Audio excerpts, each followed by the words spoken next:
It's one of the most intriguing locations in the world.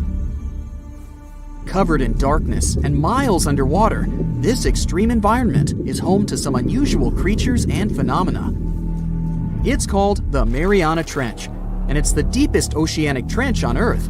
No wonder it's been so difficult to explore. Because of the risky conditions, people aren't able to explore this location without proper equipment. But what would happen if we threw a steel ball down there? Let's start with some basics. How did they first discover this enormously deep hole in the ocean? HMS Challenger identified it back in 1875. The ship had some pretty fancy sounding equipment for its time, but it wasn't nearly good enough to be able to fully explore the trench. Some decades later, in 1951, another ship, the HMS Challenger II, came back to the location better equipped. The vessel featured an echo sounder and was able to take accurate measurements of what seemed to be the deepest point on the surface of our planet. If you were to look at it in 2D, you'd see the trench measures 1,500 miles in length and 43 miles in width on average. It also looks sort of like a crescent-shaped scar when you observe it from above. Nothing out of the ordinary so far, right? Well, if you were to stretch a wire from the surface of the ocean to the trench's deepest point, it would measure a staggering 7 miles. If we were able to physically move Mount Everest, which is the Earth's tallest mountain, to cover the Mariana Trench, it still wouldn't be enough, falling short by about a mile. Because the Mariana Trench is so deep, it's almost completely covered in darkness, as light can barely get through to such extreme distances underwater. The temperature isn't any friendlier either, just a few degrees above freezing. But the most dangerous feature of them all is the water pressure. Right at the deepest point of the trench, the amount of pressure is about 1,000 times higher than the standard atmospheric pressure. Not a lot of people ever attempted to descend into the Mariana Trench. In fact, the first organized attempt took place more than 60 years ago. It was done by Jacques Piccard and Don Walsh in a submersible. They only spent about 5 hours on their descent and a mere 20 minutes at the bottom. Alas, they weren't able to take any pictures. Until these two scientists were able to descend, specialists believed there was little to no chance that life could exist down there, given the conditions, most notably the extreme pressure. But while at the bottom, the submersible's floodlight caught sight of a creature. It was a very flat one indeed. As you can imagine, resources here are very scarce. What kind of creatures live down here? And how do they survive, given the harsh environment? Surprisingly, there is quite an abundance of wildlife living in the Mariana Trench. Some of these creatures fall back on chemicals to survive, like methane or sulfur, while other kinds of fish nibble at the marine life that's, well, weaker than them on the food chain. The most common creatures found here are xenophyophores, amphipods, and small sea cucumbers. Some of them adapted by hardening up their shell using aluminum harnessed from the seawater. Smaller creatures, like microbes, adapted by feeding on the chemicals emitted when the seawater hits the underwater rocks. They consider the Mariana snailfish the rock star of the area in terms of wildlife. They're small, ranging from 3 to 9 inches, translucent, and lacking any scales. But they're the top beast of prey in the area. It's no wonder some people started to believe that the ancient Megalodon might still be living here. What was a Megalodon, you might be wondering? It was the largest predator ever known in our planet's history. Basically, the biggest and nastiest shark ever to have lived. Scientists believe it's been extinct for quite some time, and the idea that it might still be hiding in the Mariana Trench doesn't have a lot of supporting information. The Megalodon would have needed to learn to navigate in complete darkness. It would either have to be bioluminescent or evolve to have massive eyes. More so, because of its school bus-like size, the Megalodon would have needed a lot to eat. Microbes and small snailfish just wouldn't have done the trick. If a steel ball were to be dropped in the trench, what would be its effect on it? Would the ball be strong enough to sustain such pressure? Let's look at the science here. If we assume it's a solid steel ball, the pressure found at the bottom of the trench wouldn't be enough to really affect it and cause permanent damage. It would take it a solid 12 minutes to reach the bottom of the ocean, though. What about the temperature? Well, It turns out that the difference in temperature on the surface and at the bottom of the trench is quite impressive, a difference of about 86 degrees Fahrenheit. So, it would cause the ball to shrink a bit, but yet again, once the ball returns to the surface, it would simply come back to normal. Should the ball get stuck there, there's another interesting question to answer. Would corrosion affect it? Corrosion of steel is highly dependent on the amount of oxygen in the water. The amount of oxygen dissolved in water remains constant at depths greater than 3 miles. I'll spare you the math, but it would take more than 10,000 years for the steel ball to completely rust under the sea. I can't help but wonder though, what would it take us humans to be able to survive at such extreme depths? Let's look at what was used in the past to explore this mysterious location. A little thing called syntactic foam. Why? Because it's the only material that can both float and resist the amount of pressure found here. Without this sort of protection, our lungs would rapidly collapse here. More so, the pressure from the water would push liquid into our mouths, replacing the much-needed oxygen with water. Then, there would be the much-needed ability to be able to come back to the surface should anything not go as planned. One of the vessels that went for a deep dive here had 1,000-pound steel weights attached to it, so it would ensure its sinkage. These weights were connected to the ship by a special type of wire that had an increased corroding time of 11 to 13 hours in seawater, just in case something went wrong down there, and they'd have to bounce back faster. Given the harsh conditions here, the problem of oxygen supply is really important too. Any vessel looking to descend into the Mariana Trench again would need to consider some sort of device that can recycle the air in order to reduce the amount of oxygen that needs to be transported down there. And the last, but definitely not the least of all problems, would be electricity. There surely isn't a power socket down there for you to charge your phone. So, there needs to be enough battery life to support all the necessary equipment, communication, oxygen supply, lighting devices, and so on. None of these problems seem to be quite the challenge anymore, since, as of recently, you can buy a tour of the Mariana Trench. 3 lucky individuals were part of such a project back in 2020. They were submerged in a 3.5-inch thick titanium sphere. This ensured that they didn't feel any pressure changes and physiological stresses whatsoever. Each of the guests took part in an individual trip that had an estimated length of about 14 hours. The descent itself took over 4 hours. Once they reached the bottom, they got the chance to witness some of the most extraordinary creatures on the planet.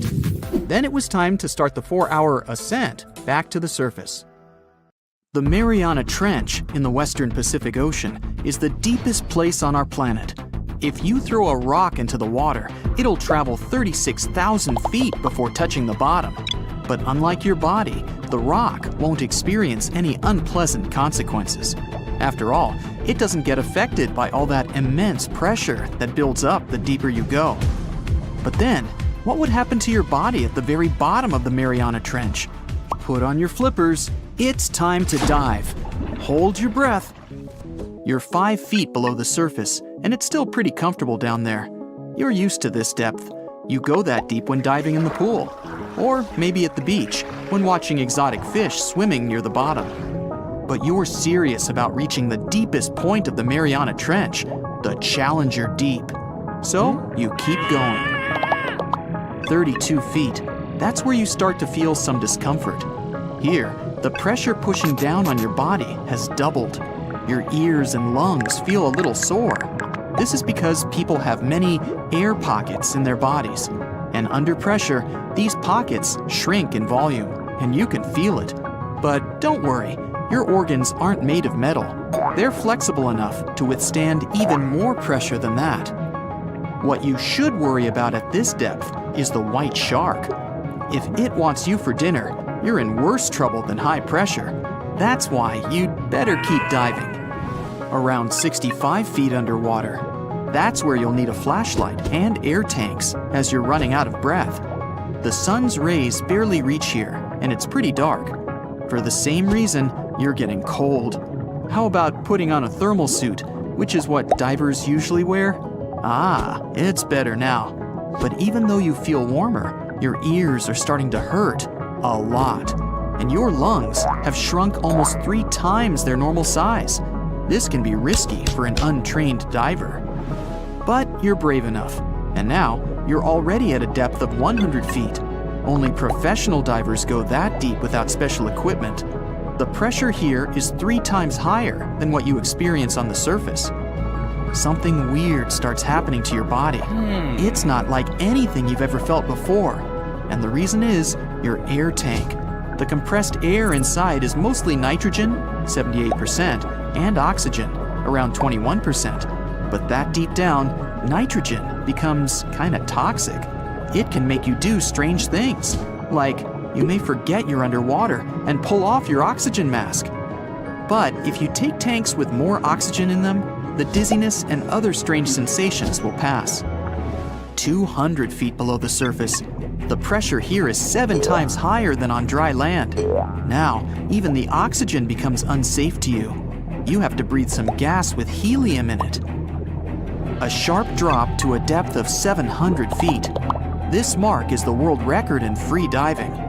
Herbert Nitsch once managed to reach that deep without any special equipment or air tanks. After that, he received the title of the deepest man on Earth. In 2012, he tried to break his own record and plunged to a depth of 830 feet. But it didn't end well for his health. Anyway, if you trained to hold your breath for that long, you would probably have very few problems now. That deep down, you need to start looking around again because there can be heavy traffic. Submarines travel at this depth, and you sure don't want to collide with one of them. A few more feet deeper, and you've reached the limits of the average human's body. At the same time, laboratory experiments have proven that people can withstand even higher pressure. It went like this. A diver entered a special chamber the size of a room. Scientists simulated high pressure, comparable to a deep dive, inside this chamber. This way, the researchers discovered that a trained person can withstand the pressure similar to that at a depth of 1,600 feet. But the diver couldn't just walk out of the chamber after the experiment was over. At high pressure, nitrogen, helium, and other gases build up in the body. And if you normalize the pressure at once, those gases form into bubbles. The consequences are extremely unpleasant, to say the least. So, you have to do a gradual ascent from this depth. This way, the gases can leave your body in a natural way. Sometimes a dive takes a few minutes, but coming to the surface stretches for many hours. It's all about safety. Okay, now you have to put on a special suit. Otherwise, you won't be able to dive any deeper. It can protect you at a depth of up to 2,300 feet. The suit's sealed, and the pressure inside is exactly the same as on the surface. But all too soon, the suit's protection isn't enough anymore. You need a new means to continue your descent. And that's the Triton 6600 submarine. Now that you're sitting inside a large iron machine, you feel as if you're driving a car. Only this vehicle is worth $5.5 million. You certainly don't want to smash it, so be careful. You've reached a depth of 6,600 feet. Don't even think about getting out of the submarine. The pressure here is 200 times greater than on the surface. Your body just won't survive this experience. There's still almost 30,000 feet to the bottom of the Mariana Trench. If you teleported right there, a huge column of water nearly 7 miles high would press down on you with all its force. Your sightseeing tour would be over before it began. Even pressurized submarines can't withstand that kind of force. Large metal machines just burst like air balloons. At the moment, people only explore the bottom of the Mariana Trench with the help of robots and drones. One such machine is Nereus. This is an autonomous underwater vehicle that was built specifically for deep-sea diving. It can withstand pressures 1,000 times greater than those on the surface and reach a depth of nearly 36,000 feet. In May 2009, Nereus got to the bottom of the Challenger Deep, the deepest known point on our planet. Thanks to this machine and its 2 cameras, people could watch what was going on at that enormous depth. But people have also set foot in the Challenger Deep. Back in 1960, The Trieste bathyscaphe descended to its bottom. The vessel was carrying 2 crew members. Unfortunately, they couldn't see their surroundings well. There was only one small window in the bathyscaphe. It helped the structure of the ship remain strong. Plus, to withstand the incredible pressure, the iron walls of the bathyscaphe were 5 inches thick. But when the explorers reached the ocean floor in the Challenger Deep, one of the window's panes did crack. Luckily, the ship was still able to spend about 20 minutes at the bottom of the ocean and then rise to the surface. But there are living creatures that are used to such incredible conditions. The Mariana snailfish, for example, lives at a depth of 24,000 feet. Even the bottom of the Mariana Trench is inhabited. Bacteria and viruses live there. They're used to low temperatures and high pressure. And their food is all kinds of organic matter that sinks to the bottom of the ocean. People can also survive in other extreme conditions. For example, in space. It's a vacuum. Unlike what many people believe, it's not cold. It's also not as dense as air or water. That's why you'd lose your body heat very slowly.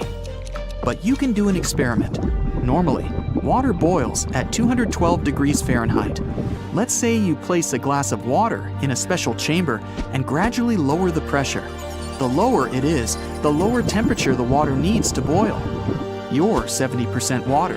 And since space is an almost absolute vacuum, the pressure there is extremely low, near zero. And now, think about what can happen with your very liquid blood. I believe you can imagine the consequences. Ouch! Also, your internal organs would begin to expand. But that's not a problem. Your tissues are flexible and can withstand such an experience. The main issue would be the lack of oxygen. Without air, you'd soon lose consciousness. And still, if the rescue team could get to you within 1 to 2 minutes, you'd be fine. But there are living organisms that can survive even there. One bacterial species was thriving in outer space near the International Space Station for 3 years. These bacteria don't mind the vacuum and the lack of oxygen. They've even managed to survive strong solar radiation. They rightfully deserve the title of the world's most resistant bacteria.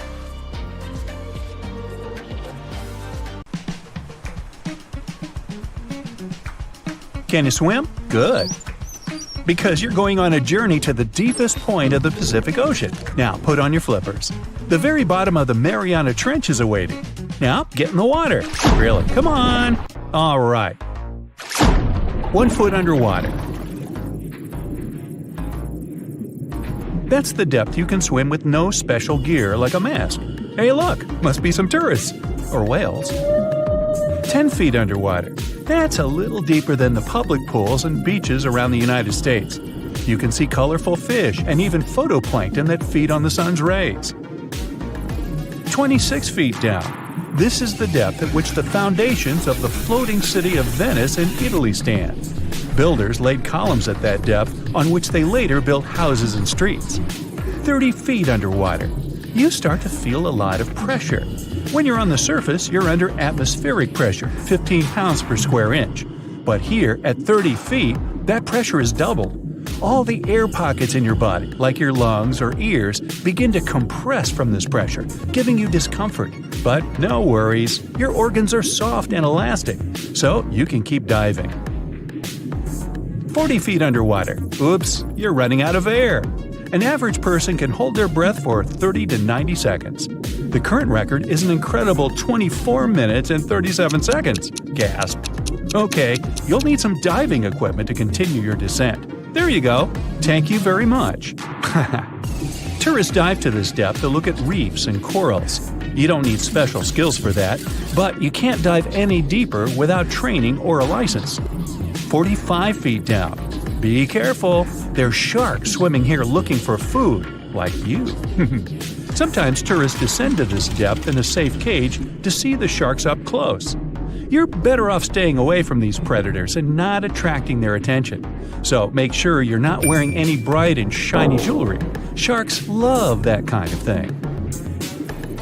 62 feet underwater. You could see the Aquarius Reef Base Lab in Florida at this depth, if you were in Florida.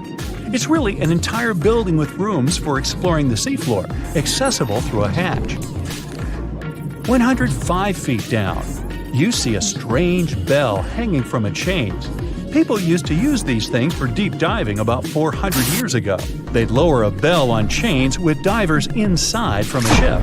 There was enough air inside the bell for them to breathe. That way, they could explore sunken ships with treasures. 140 feet. At this depth, you could find an entire sunken city in Qiandao Lake, China. You can still see streets, houses, and temples there. 330 feet. Whoa! You almost hit a huge blue whale. How could you miss it? These guys, the size of 2 train cars, usually dive to that depth. Shh! Let's listen to them sing for a while. It's beautiful. Now, let's keep going. 660 feet. This is where most of the ocean life ends. Sun rays hardly penetrate any deeper into the water. Everything below are unusual fish like this angler. They have such an unusual appearance because they have to adapt to the high pressure here. 702 feet underwater. This is the last mark where you'd see a human without diving equipment. This man holds the title of the deepest man on Earth, and he's the only one who has managed to get to this depth. The water pressure on his body here was 20 times greater than that on the surface. 985 feet. Ooh, what was that sound? Whoa, that's a submarine. That's the maximum depth they can dive to. Some of them can reach speeds of 26 miles per hour. Fun fact, an ostrich can run twice as fast, but she can't swim. 1,090 feet. Say bye to this scuba diver. You won't see them any deeper than this. The world record was set in the Red Sea. It only took the diver 12 minutes to reach this depth, but it took him a whole 15 hours to return to the surface to avoid decompression sickness.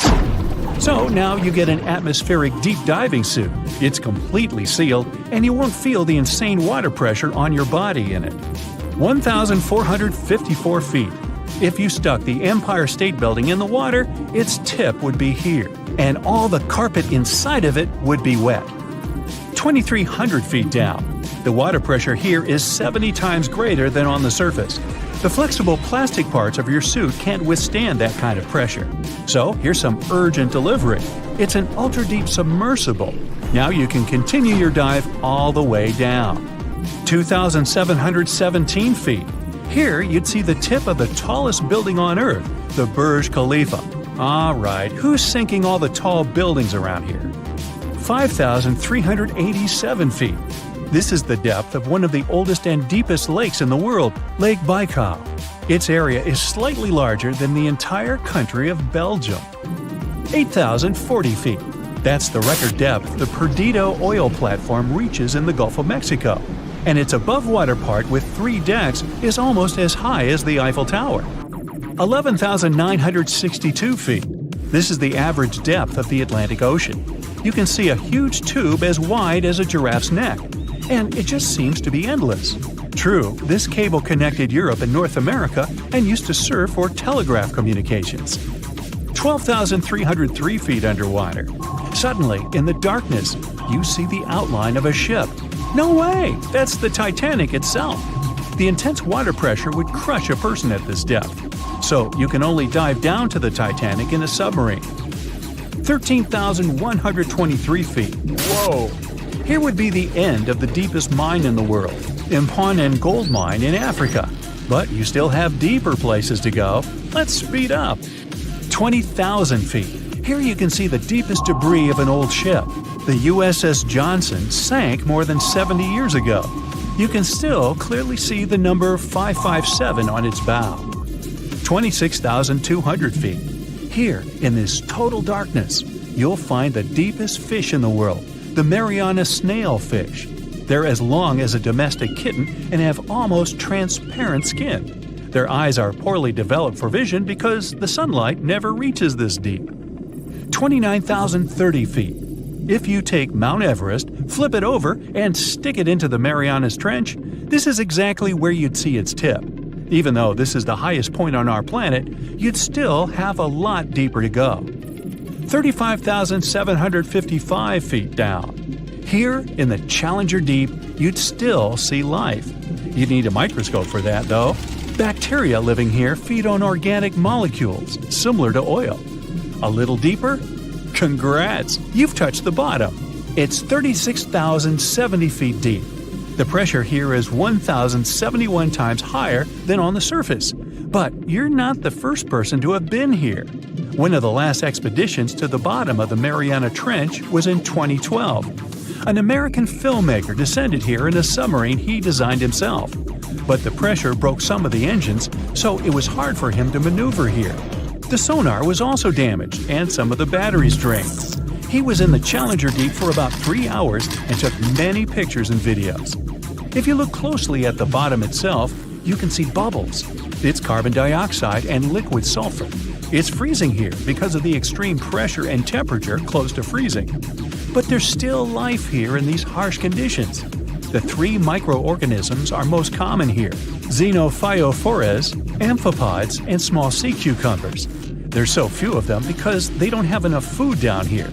Usually, there's a lot of palm leaves on the ocean floor, which get there from the land. But the Mariana Trench is 124 miles from the nearest islands. So the only food here is old plankton and fish scales from the ocean's upper layers.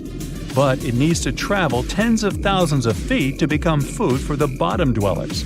But can you go even lower into the crust of the Earth? Well then, you'll need to unleash your giant drill and fire up the jet engines.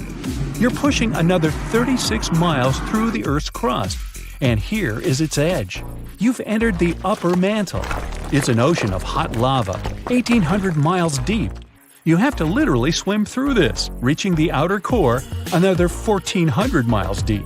Then you reach the inner core, another 755 miles, and congrats! You're at the very center of the Earth. I hate to ask, but how do we get out of here? You know how they say it's better to just hand over your wallet if you run into a mugger? Instead of surrendering their wallets, sea cucumbers choose to spit out some of their insides to fend off predators like crabs and fish. It's a natural defense mechanism for them, and they quickly grow those organs back in just a few days, thanks to special cells inside their bodies. It's not the only weird thing sea cucumbers do. They can actually breathe through their rear end. They have this thing called a respiratory tree that connects to their backside and sits right next to their intestines. So when they suck in water from their behind, it goes into that respiratory tree, letting them absorb oxygen directly into their fluids. Plus, sea cucumbers are the janitors of the ocean. They munch on whatever gets stuck in the sand on the ocean floor. Once they've eaten, they manage to clean out the sand, leaving it nice and tidy after they do their business. As for the clean sand, the stunning white sand beaches in Hawaii are actually a product of parrotfish number 2. These fish munch on algae from rocks and dead corals, and while they're chomping away, they also grind up the leftover bits of coral in their bellies. When they're done, they move their bowels, and voila! It all comes out as beautiful sand. Not only do they play a vital role in keeping the coral reef ecosystem healthy, but they can churn out hundreds of pounds of this white sand every year. Marine animals are seriously impressive when it comes to holding their breath. Just look at sperm whales and elephant seals. They can stay underwater for a mind-blowing 2 hours. Then there's a Cuvier's beaked whale, which holds the crazy record at almost 4 hours underwater. When you compare that to the human record of 24 minutes and 37 seconds held by pro diver Budimir Shobat, it seems pretty insignificant. But what's the marine animal's secret that helps them excel humans this much? Unlike us, these sea creatures have a ton of hemoglobin and myoglobin in their blood and muscles, allowing them to store way more oxygen. When their oxygen runs low, myoglobin steps up and releases even more. Plus, they can tolerate higher levels of CO2, so they don't feel the need to breathe as quickly. There's even a study that found their myoglobin molecules have a unique charge that keeps them from sticking together, which boosts oxygen storage. And on top of all that, they can slow down their heart rate and restrict blood flow to hang out underwater even longer. Rumor has it that about 540 million years ago, a meteor loaded with frozen octopus eggs smashed into Earth. Sounds like a delirium, but some scientists are entertaining a very questionable idea that octopuses and their cephalopod buddies, like squids and cuttlefish, might actually have some extraterrestrial origins. The thing is, cephalopods have extraordinary DNA that doesn't look like any other DNA on our planet. They've got around 33,000 protein-coding genes in their genome, which is way more than what we humans have. A recent study suggests that their evolutionary story shows some odd traits that might hint at a connection to space, like they could be from some super far-off past, or even the future. The researchers went as far as to claim that modern octopuses could be the descendants of these frozen creatures that hitched a ride on comets and splashed down in our oceans. And why octopuses? Well, they really stand out in the animal kingdom. They can use different tools to build their own houses, and they can even solve everyday problems independently of their brain, as 2/3 of an octopus's neurons are in its arms. These traits seem to have just appeared out of nowhere during evolution. They even tossed around another quirky theory. What if an extraterrestrial virus crashed into early squid populations and gave them a crazy boost in evolution, turning them into the octopuses we know today? Anyways, these are just fun speculations without any hard proof. Now, this funky object is an animal, not a rock. It's called sand dollar. Just look at the shape of its shell. Once sand dollars are exposed to the sun, their shells lose their soft, spiny covering and become bleached white. Back in the day, beachcombers thought these shells looked a lot like big silver coins, kind of like the old Spanish dollar that was about the same size. But if you prefer, you can call them sand cakes instead. These quirky creatures have tiny spines on their surface, and they glide along the ocean floor. They use small tube feet that line the grooves on their underside to grab bits of food like plankton and algae, which they then send to their mouths. Inside, they have 5 triangular teeth that help them munch on their meals. In some Georgia folklore, sand dollars are said to represent coins lost by mermaids. Sand dollars have a unique talent for cloning themselves. They can do this for a bunch of reasons, like when a predator comes around. Some species of sand dollar larvae can actually split in half as a defense mechanism. It takes about 24 hours for them to clone themselves, and the new larvae end up being about 2/3 smaller than the original, which helps them hide from danger. Wait, is that a giant sea hot dog racing through the ocean? Sorta. Some scientists have joked that sperm whales seriously resemble enormous hot dogs. These massive creatures can take quick naps, standing up for about 10 to 15 minutes. They only sleep about 7% of the time, mostly between 6 p.m. and midnight. Sperm whales also have a cool ability to retract and extend their eyes, thanks to a thick retractor muscle around them, but they can't actually roll their eyes in their sockets. Plus, they have the most asymmetrical skull of any mammal out there. Oh, and let's not forget, they have the largest brain of any living creature, weighing in at over 9 pounds.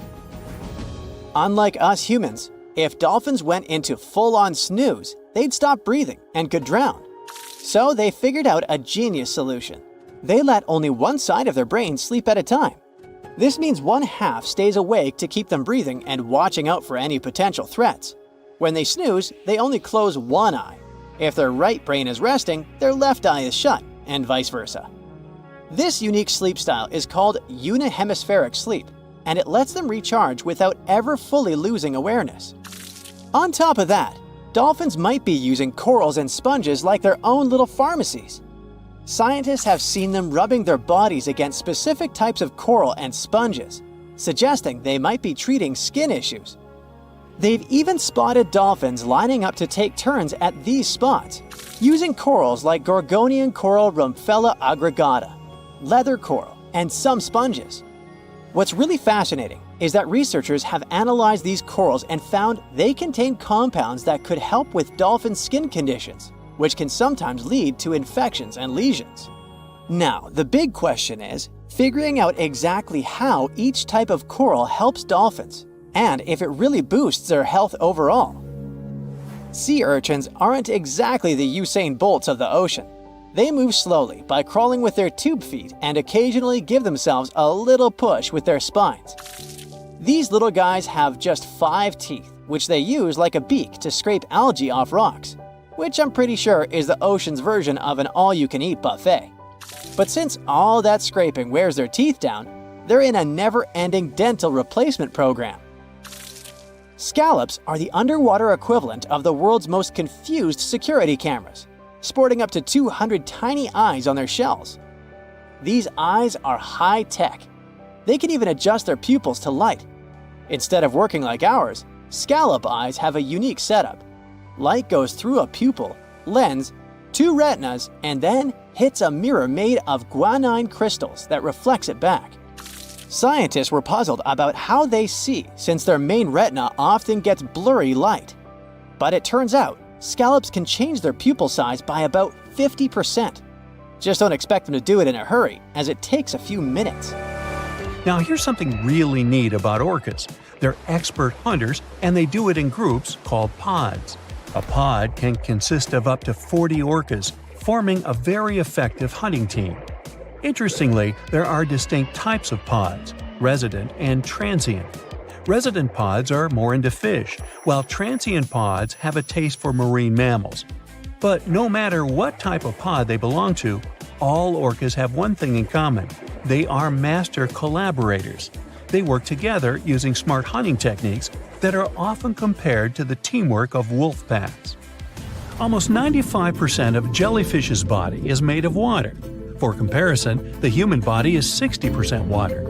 It's probably not a surprise since jellyfish don't have a heart, blood, eyes, or brain. The other 5% of their body weight is proteins, muscles, and nerve cells.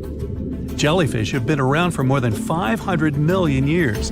This makes them older than dinosaurs. These creatures haven't changed much, and today's jellyfish are pretty much like their ancestors. Electric eels have small eyes that are not so effective in environments with no light, so they mostly rely on their electric organs. Those consist of 6,000 cells.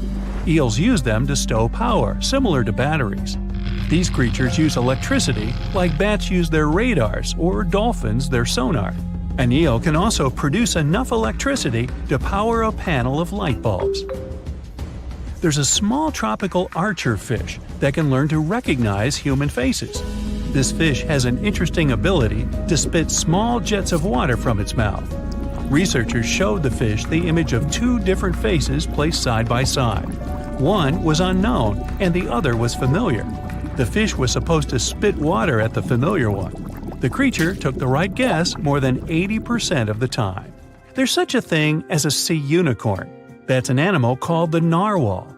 Its horn is actually a tooth that can grow up to 10 feet long. Manatees, also known as sea cows, are distant relatives of elephants. Their weight can go up to 1,000 pounds. These creatures are vegetarian and need to eat around 10% of their total weight on a daily basis. That's lots of sea salad. In some cases, manatees share space with alligators, but they get along pretty well. You can even find a photo from Florida where an alligator rides a manatee's back. Frogfish have special fins that help these creatures walk along the sand. They're very useful in shallow waters. A ghost pipefish is hard to see, but once you spot it, you're bound to get really surprised. Its head makes up over 40% of its body. Crabs don't feel like wasting time on such formalities as putting foods in their mouth. That's why they taste it with their feet, which is where their taste buds are. Marine iguanas are the only lizards on our planet that like spending time in the ocean, even though they mainly live on land. They're herbivores that feed in shallow waters and swim like snakes. Iguanas use their long claws to hold on to the bottom when they need to graze. Green turtles can cross over 1,400 miles when migrating. They try to find the perfect spot to lay their eggs.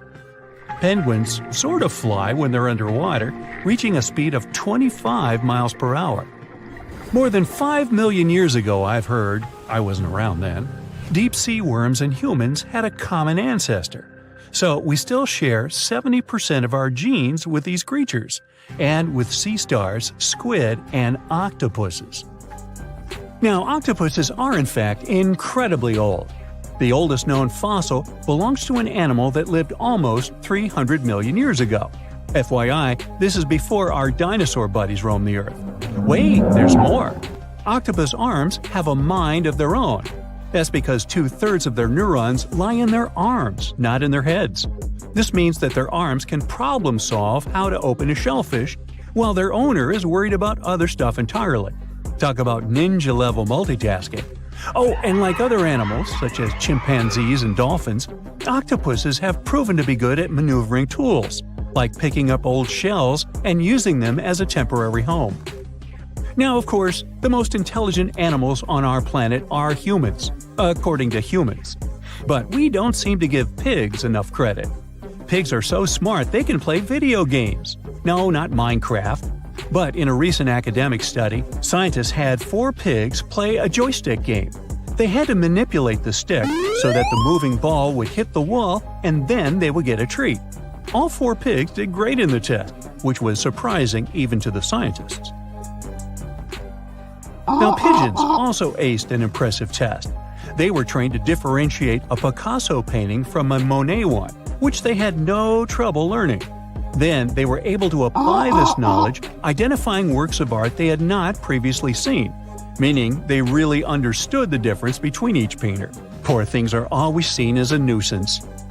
Now, if we placed kangaroos in an animal's most amazing ability contest, they'd win. It's mainly because they break the four-legged rule. A special species of kangaroo, the red kangaroo, uses its tail to help propel it forward. Now, visually, it has 4 limbs, but in practice, it uses 5. They're biologically built to use their tail as a 5th limb, since it's packed with articulated vertebrae and thick muscles. Of course, it had to be an Australian animal. Deep within the Sahara Desert, you'll find a little creature known as the fennec fox. This huge-eared animal adapted perfectly to survive in its hostile environment. The huge ears help them to dissipate the unbearable heat of the desert, as well as help them to hunt for underground prey. Now meet this guy. Unlike what its name might suggest, the red panda is closer to a raccoon than it is to a giant panda. You'll find a lot of these cat-sized creatures in the Himalayan region, hopping from tree to tree and bundled together trying to keep warm in the harsh weather. They're gentle and friendly like their big panda cousins, and occasionally enjoy eating some bamboo sticks. And then there are bees. Compared to humans, bees' brains are the size of pinheads, yet they are capable of astounding things. Let's say a bee is running low on energy after a long search flight. This bee desperately needs a drop of honey in order to continue flying, but smartly enough, she doesn't need to go back to the hive to recharge. She can ask a fellow beehive mate for a drop of honey directly from this other bee's stomach and continue flying. This type of decentralized system allows them to build highly effective societies, one that bees don't need to push to the queues in front of the honey cells, for example. Every year in the winter, great white sharks that live along the California coastline disappear. It feels as if they take a vacation for 30 to 40 days. The animals go to a point halfway between Hawaii and Mexico. They might do it to get some food, relax, or hang out with their buddies from other areas. The spot is now called the Whale Shark Cafe. Some types of sharks, like makos, whale sharks, or white sharks, breathe in a very specific way. It requires them to swim all the time. They also need to move quickly and with their mouth open. This way, the oxygen can enter and reach their gills. Sea sponges are some of the most primitive animals. They're immobile, don't have a mouth, eyes, bones, brain, heart, lungs, or any other organ whatsoever, and still, they're alive. There's such a thing as a sea unicorn. That's an animal called the narwhal. Its horn is actually a tooth that can grow up to 10 feet long. Manatees, also known as sea cows, are distant relatives of elephants. Their weight can go up to 1,000 pounds. These creatures are vegetarian and need to eat around 10% of their total weight on a daily basis. That's lots of sea salad. In some cases, manatees share space with alligators, but they get along pretty well. You can even find a photo from Florida where an alligator rides a manatee's back. Frogfish have special fins that help these creatures walk along the sand. They're very useful in shallow waters. A ghost pipefish is hard to see, but once you spot it, you're bound to get really surprised. Its head makes up over 40% of its body. Crabs don't feel like wasting time on such formalities as putting foods in their mouth. That's why they taste it with their feet, which is where their taste buds are. Marine iguanas are the only lizards on our planet that like spending time in the ocean, even though they mainly live on land. They're herbivores that feed in shallow waters and swim like snakes. There's something known as the orange cat behavior, and apparently it's not just a meme. So far, scientists have been able to understand that coat color is connected to a feline's gender. And since orange is an X chromosome, orange cats are usually males, like Garfield. The so-called orange cat behavior describes ginger cats as agents of chaos. Again, pretty much like Garfield. However, there haven't been any conclusive studies on whether coat color and cat behavior are truly linked. In terms of vision, mantis shrimps probably have the most psychedelic vision out of all animals. These funny-looking creatures have a whopping 16 varieties of photoreceptors, with 5 of them reserved for the ultraviolet or UV spectrum. Ultraviolet rays are really short wavelengths, which are invisible to humans. The thing science still doesn't understand is how exactly these mantis shrimp view the world around them. Sure, they can perceive a bunch of colors, but they can't necessarily distinguish all of these colors among themselves. It can be that they just see a lot of really vivid, really blurry colors, but we haven't figured out a way to check that out. Now, to say sloths are cute is an understatement. They may be one of the friendliest animals in the jungle, but there's more. If you look closely at their fur coat, you'll notice hints of green. These greeneries are actually tiny little algae that grow alongside sloths. They help sloths to camouflage better in the jungle, but they also nurture them. The little cracks inside a sloth's fur create the perfect environment for algae reproduction, and scientists have found species of algae that don't exist anywhere else in the world. They do get by with a little help from their friends. Deep within the Sahara Desert, you'll find a little creature known as the fennec fox. This huge-eared animal adapted perfectly to survive in its hostile environment. The huge ears help them to dissipate the unbearable heat of the desert, as well as help them to hunt for underground prey. Now, the Mariana Trench is the deepest and probably the most enigmatic place on Earth, whatever that means. Bizarre creatures, such as deep-sea anglerfish, frilled and goblin sharks, barrel-eyed fish, hatchetfish, live in a crescent-shaped trench in the western Pacific. Just 3 people have ever descended down the Challenger Deep in the southern end of the Mariana Trench. There, at a depth of almost 11,000 feet, vents are bubbling up carbon dioxide and liquid sulfur. Mud volcanoes erupt under the pressure 1,000 times greater than at the surface. And so, it's no place I want to go. So bye! Get back in there. Alright, since you clicked, yeah, you're about to visit places no less mysterious and creepy than the Mariana Trench. Your first stop is Mexico, the Yucatan Peninsula to be precise. See those bottomless sinkholes filled with crystal clear water? It's fresh water that overlies salt water seeping from the sea. The sinkholes are called cenotes. The Mayans believe these natural wells were the gateways to the underworld. Thousands of cenotes, created by collapsed limestone bedrock, form one of the world's longest underwater cave systems. You can easily get lost in this tangled, mysterious network. Now it's time to visit the Caribbean. There, you'll get to a depth of almost 8,000 feet to see the Van Dam vent field. The hydrothermal vents fire out streams of muddy, scalding water with a temperature reaching 400 degrees Fahrenheit. That's almost enough to bake a pizza. These mounds are made of talc, a substance you can find in baby powder. The Van Dam vent field is an oasis for odd species. One of those is kind of a creepy shrimp without eyes. Instead, they're equipped with patches of light-sensitive cells on their backs. Now, you don't have to travel far away. The next enigma on your list is also in the Caribbean. Just off the coast of Belize, there is a giant sinkhole. It's also blue. Yep, that's the Great Blue Hole. The thing is about 1,000 feet across and more than 400 feet deep. Once, a long time ago, this hole was a cave until rising waters filled it, making it collapse in on itself. The deeper you descend into the Great Hole's crystalline waters, the darker it becomes. You see tons of stalactite-filled caves, but don't even try to enter them unless you want to get hopelessly lost. Once you reach a depth of 50 feet, you notice the water shimmer. That's the invisible line dividing the sinkhole's salty top from the freshwater abyss. Time to get out of there. Who knows what you might come across in the murky depths? Your next destination is off the Pacific Northwest coast. Almost 500 streams of methane bubbles were discovered there several years ago. Because of the bubbles, the vents got the name champagne seeps, which sounds better than the fart spas.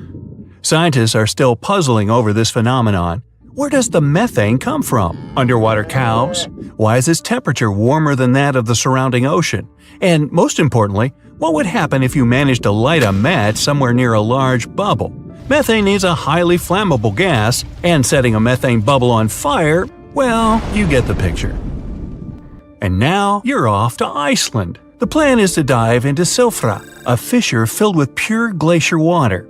This 206-foot deep crack is the only underwater place on the planet where you can touch 2 continents at once. The deeper you go, the darker it becomes. The rocky landscape looks otherworldly. Divers who dare to visit this incredible place risk having their gear frozen, getting hypothermia, or not surviving whatsoever. After all, the water temperature in Silfra Fissure is about 35 degrees Fahrenheit year-round. Your next destination is Scotland. Okay, cue the bagpipes. If you dive in the Gulf of Corryvreckan, a narrow strait between 2 islands, you'll see massive underwater rocks and deep holes. They create the 3rd largest permanent whirlpool on the planet, the Corryvreckan Maelstrom. The water moves through the strait at breakneck speed. It hits the underwater rocks, and the place looks like a pot with boiling water. The waves, created in the process, sometimes reach a height of 15 feet, and you can still hear the roaring whirlpool from 10 miles away. It's believed the Corryvreckan Maelstrom has swallowed dozens of sailors over the centuries. They were caught unaware by the ferocity of this natural phenomenon and pulled underwater in the blink of an eye. Okay, enough bagpipes. Your adventures are getting more and more extreme. You're heading for Antarctica. There, in the Southern Ocean, you'll find the Ross Sea Ice Shelf. Say that 5 times real fast. Later, not now. It's roughly the size of Spain, with the ocean underneath containing as much water as the North Sea. Once, scientists drilled all the way down through this enormous chunk of ice. Imagine their astonishment when they found life in those extreme conditions. The researchers came across dozens of mysterious species not known before. The most unnerving were upside-down swimming fish and overturned sea anemones hanging in the frigid waters. Hopefully, bizarre places with a notorious reputation don't frighten you. Well, too bad, because you're about to visit the Bermuda Triangle. It's an area between Bermuda, Florida, and Puerto Rico where planes and ships seem to vanish in thin air. For the first time, this place attracted a lot of attention in 1945. That's when 5 U.S. Navy planes disappeared during training. Before radio contact was lost, the flight leader said, "We're entering white water. Nothing seems right." After that, the planes with 14 men flying them disappeared. Even scarier, a rescue plane with 13 people on board never came back as well. Some people believe the mythical city of Atlantis lies at the bottom of the triangle. They claim its inhabitants use extraterrestrial technologies to sink ships and crash airplanes. Others blame rare and unexplored natural phenomena, for example, magnetic anomalies, or massive pockets of flammable methane gas. There we go again. Then, if a bolt of lightning ignited a giant methane bubble near a ship or a plane, this could probably make it sink without a trace, except the smell. But methane is found everywhere all over the world, and it never behaves this way. Some experts aren't sure there's a mystery to explain whatsoever. Lots of busy routes pass through this area. No wonder more ships and planes sink there than anywhere else. Now, prepare some warm clothes. You're heading for the north again. Your destination is Cape Desolation in Greenland. Nice place. In 2012, Canadian researchers were sampling the water in that area, and their equipment came back to the surface with pieces of coral attached to it. That's how a cold water coral reef was stumbled across. These unique pinkish corals can easily go without sunlight and live in strong currents 3,000 feet below the surface. Another unique spot you can't miss lies between Greenland and Siberia. The Baikal Ridge is the deepest and most remote portion of the global mid-ocean ridge system. In some places, it reaches the depth of more than 3 miles. It's only natural the darkest corners of this underwater world remain unexplored. Fascinating chemical reactions happening at the bottom of the ridge produce hot fluids rich in minerals. They spew, like freshmen at a rush party, from seafloor vents. And since these vents are isolated from the rest of the ocean, they're hot spots for bizarre creatures found nowhere else in the world. Your next stop is just off the coast of Cuba. Circular columns, paved floors, symmetrical stone structures. That's what the Cuban underwater city looks like. What happened there? Why was a large city abandoned at a depth of more than 2,000 feet? Lots of people believe those are the ruins of a long-forgotten civilization. But scientists have their doubts. They claim the lost city is nothing but a natural phenomenon that appeared about 5 million years ago. The disc and donut structures often appear around the areas of the seafloor where natural gases break free. Again with the gases. When you come to visit the Sargasso Sea in the middle of the North Atlantic Ocean, you won't find its shores. Instead, it's surrounded by powerful ocean currents. These are the same currents that turn the sea into a gigantic convention for dense brown seaweed. In the 19th century, a French ship was discovered in the Sargasso Sea. Its sails were set, but not a single crew member was on board. This mysterious disappearance made people believe the seaweed was carnivorous. The Sargasso Sea is indeed a weird place. It's always eerily calm and unnaturally warm, even though it's surrounded by the churning, freezing waters of the Atlantic Ocean. Could one of these bizarre places become a home to the largest marine predator ever, the Megalodon? The giant shark's teeth, some larger than an adult man's hand, have been found pretty much all over the world. But since these creatures preferred warm, shallow waters, they lived along the coastlines of all continents except Antarctica. In other words, it'd be a waste of time to search for the giant predator in the depths of the Mariana Trench, in Greenland, or in Mexican cenotes. But then, could it choose the waters of the Caribbean to hide from the hustle and bustle of the modern world? Don't get your hopes up. There's been no proof the Megalodon does exist these days. It wasn't a shy, elusive animal, and still, no one has seen this shark lurking around recently. Not even near the fart spas. Do you remember when you were a kid and dug deep holes in the wet sand at the beach? You kept digging and digging, wondering where you'd end up if you never stopped. Well, wonder no more. This video has got you covered. Let's explore how far down you may go and what you can find there. And by the way, who knows, maybe someone's already used some fancy schmancy tech to dig all the way down to the planet's core, and we're just clueless about it. Let's dig in. At a depth of 2.3 feet, you'll find a whole lot of tunnels made by moles and rabbits. And get this, those moles are insane at digging. They can make a tunnel longer than 65 feet in just one day. If you dig a bit more, around 6 feet, you'll hit the standard burial depth, in Western culture, that is. Interestingly, the phrase 6 feet under didn't just appear out of nowhere. It was actually a rule implemented by the Mayor of London during the plague outbreak in 1665 to prevent the spread of infection. If you want to see something really gross, look out for deep burrowing earthworms at a depth of 10 feet. Some species, like Drawita grandis, can grow up to a whopping 3.5 feet long. Yuck! Did you know that a metal detector can only reach a maximum range of 20 feet? If you're trying to find something buried deeper than that, you're out of luck, unless you've got a high-end detector that might be able to pick up a car at that depth. But if you're looking for something small or using a lower-end detector, forget about it. There was a guy named William Little, aka the Mole Man, who lived in London and dug himself a burrow 26 feet deep under his own house. He started way back in the 60s, and it took him over 40 years to dig the whole thing. And get this, the network of tunnels he made stretches over 65 feet away from the house. That's some serious digging.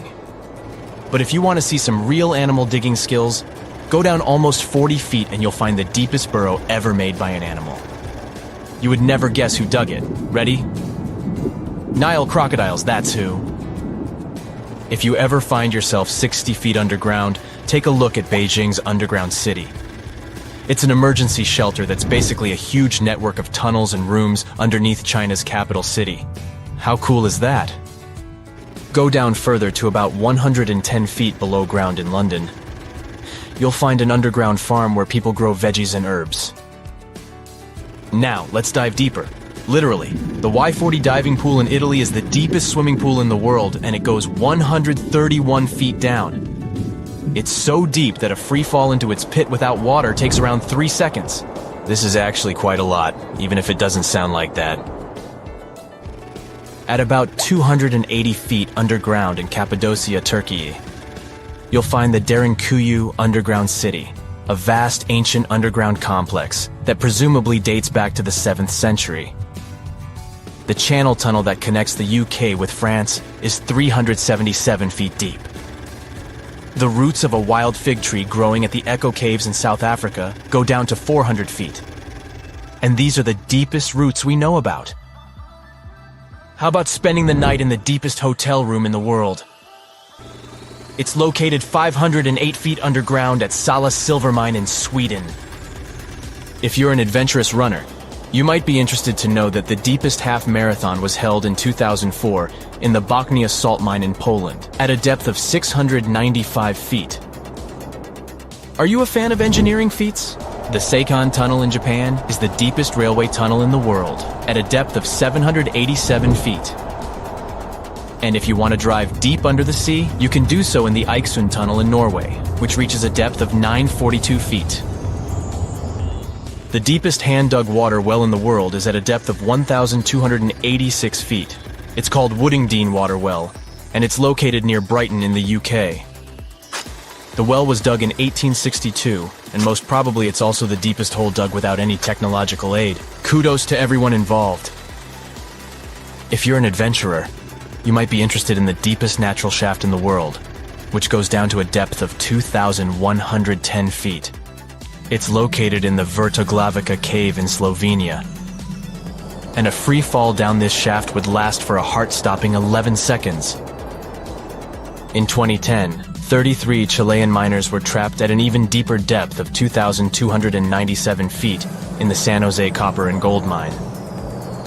They were stuck there for 69 days until they were finally rescued. Moving on, the deepest bat colony in the world resides at a depth of 3,800 feet in a zinc mine in New York. About 1,000 brown bats spend every winter there. Now, the deepest concert in history. The Finnish band Agonizer performed at a depth of 4,166 feet in a mine in Finland in 2007. Imagine rocking out in a venue that deep underground. The deepest coal mine is the Jindřich II mine in the Czech Republic.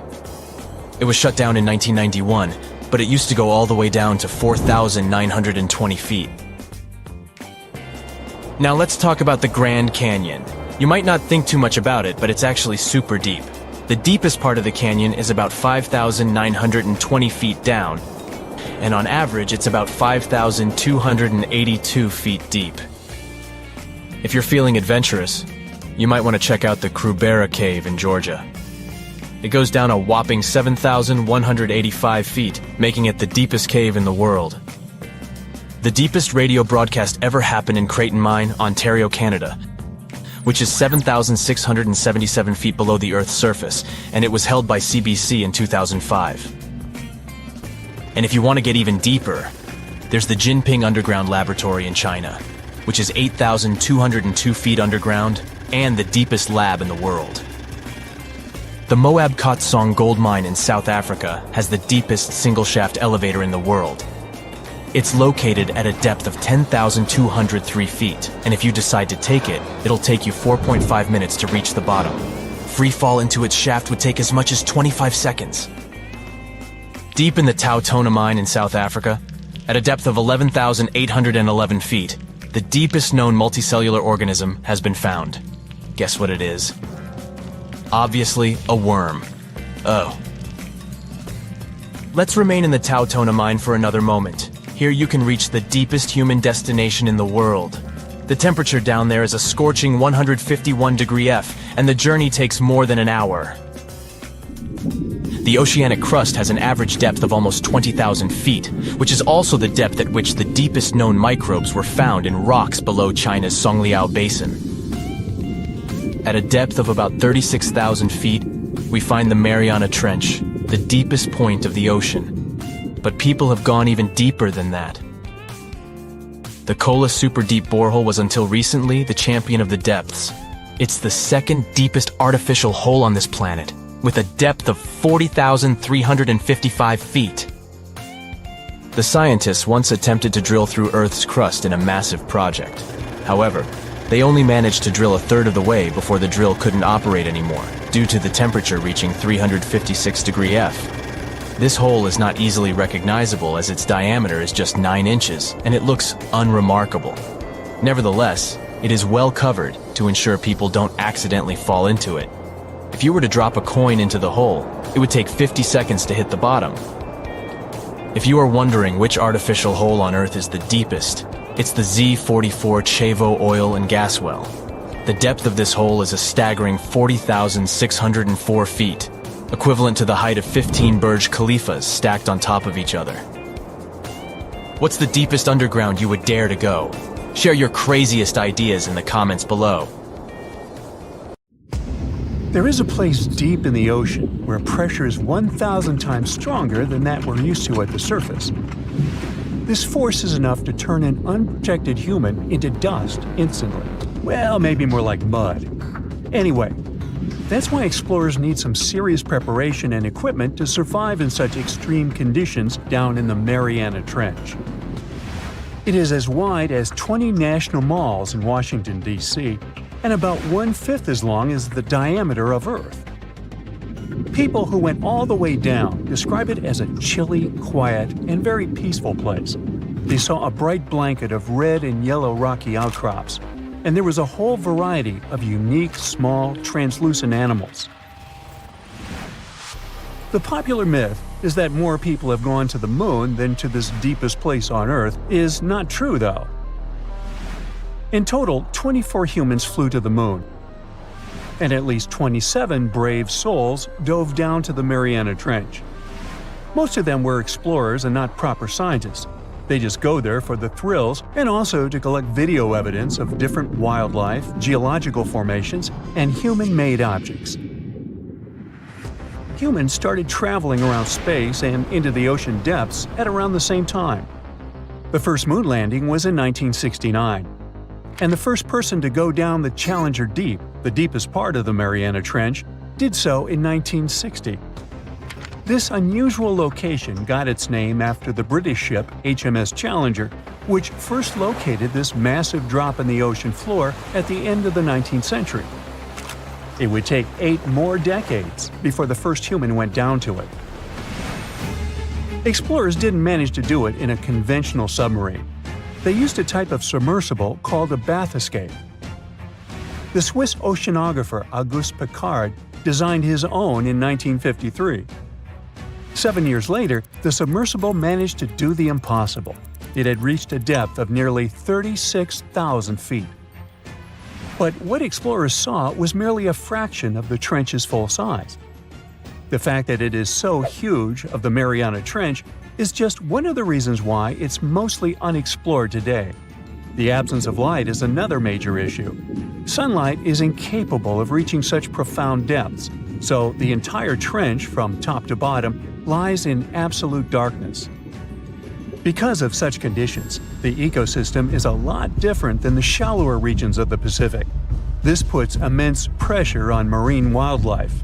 Yeah, the pun is intended. Another reason why it's so challenging to survive there is the temperature. Water freezes at 32 degrees Fahrenheit. At the bottom of the Mariana Trench, the ocean is just a couple of degrees above freezing.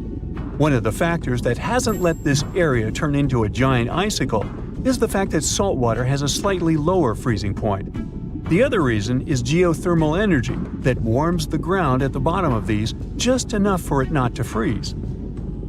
That's why submersibles need to have proper insulation to navigate these icy conditions. When they reach the bottom, researchers find out that this desolate and harsh climate is home to several animal species. They encountered arrow-toothed eels, snailfish, and spoonworms at various depths. There were even strange-looking translucent sea cucumbers and shrimp-like amphipods. The biggest surprise was microbial mats thriving on methane and hydrogen from the mud. Among the species, the Mariana snailfish looks like a master of the environment that can go farther and deeper into the trench to feed on prey than its competitors. Despite its seemingly fragile appearance, the snailfish has adapted to withstand extreme pressures, a superpower it wouldn't be able to survive without.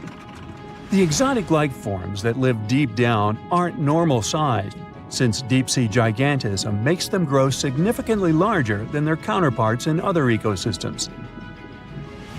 One example is the giant tube worm, which can be 6 feet long. Science has a hard time explaining the exact cause of this form of gigantism. Thermal vents are just one of the possible explanations.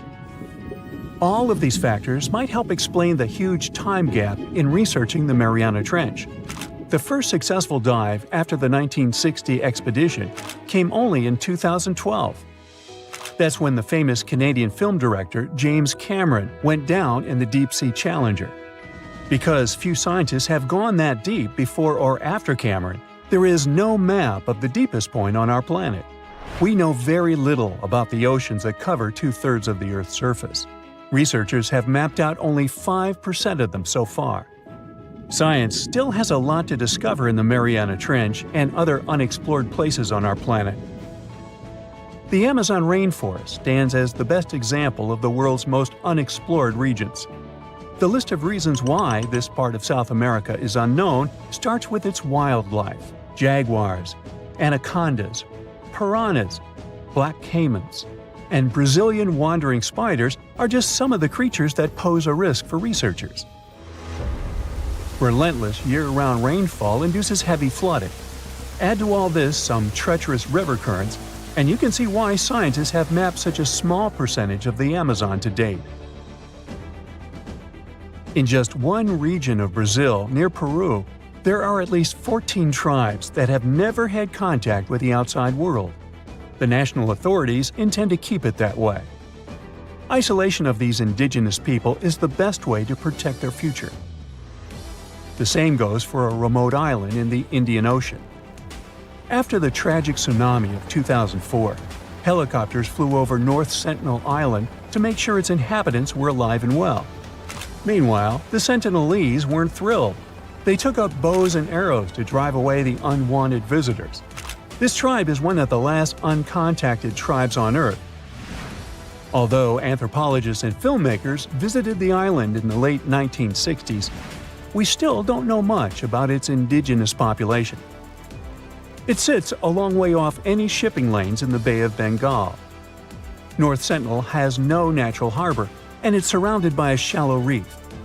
This makes access to the island possible only by boat. The Indian officials who lay claim to the island have prohibited outsiders from visiting the island for safety reasons. The estimates on how many people inhabit the island vary significantly, from as few as 15 to as many as 500. The island is not tiny. It's about 5 times as big as London's Heathrow Airport.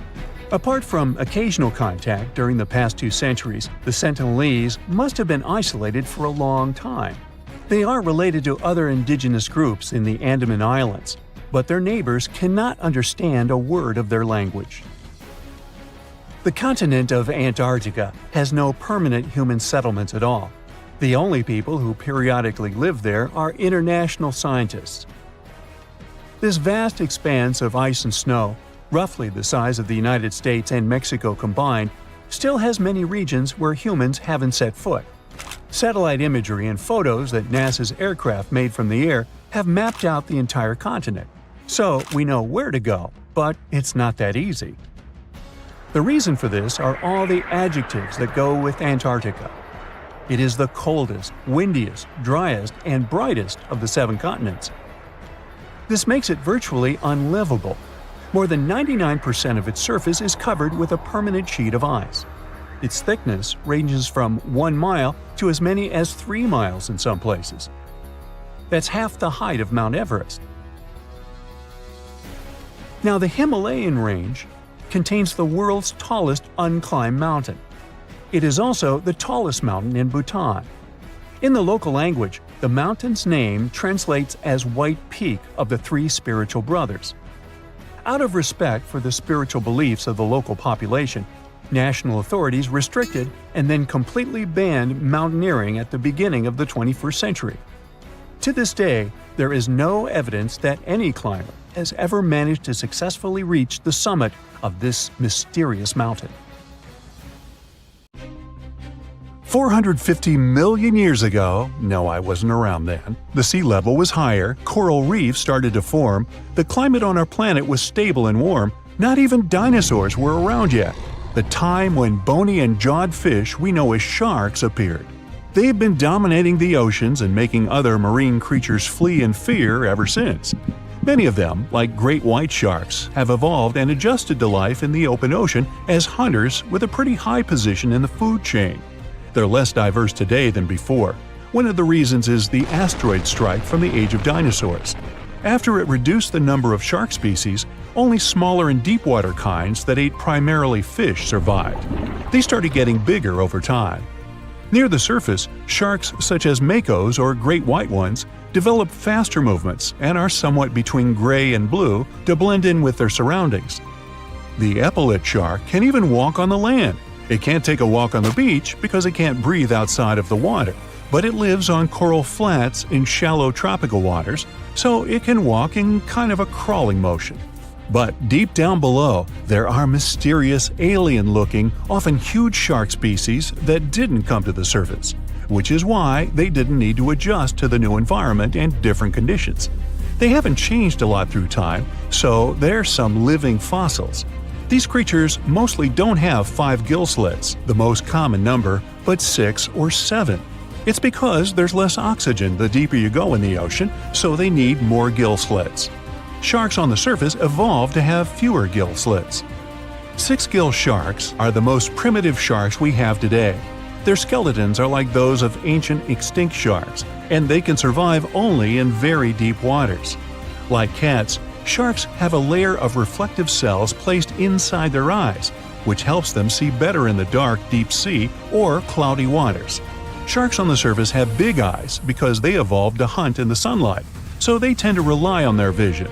Those that live in shallow waters have small eyes, so they can protect themselves from the sand. Like some other deep-sea creatures, 6-gill sharks also have bigger eyes to take in as much light as possible. They have more light-sensing rods, but don't distinguish colors that well. In the ocean's twilight zone, with the minimum of sunlight, there's a couple of bioluminescent shark species. They don't take in light within their eyes, but produce or re-emit it with their bodies. Their skin or organs have specialized cells that produce a soft blue-green light.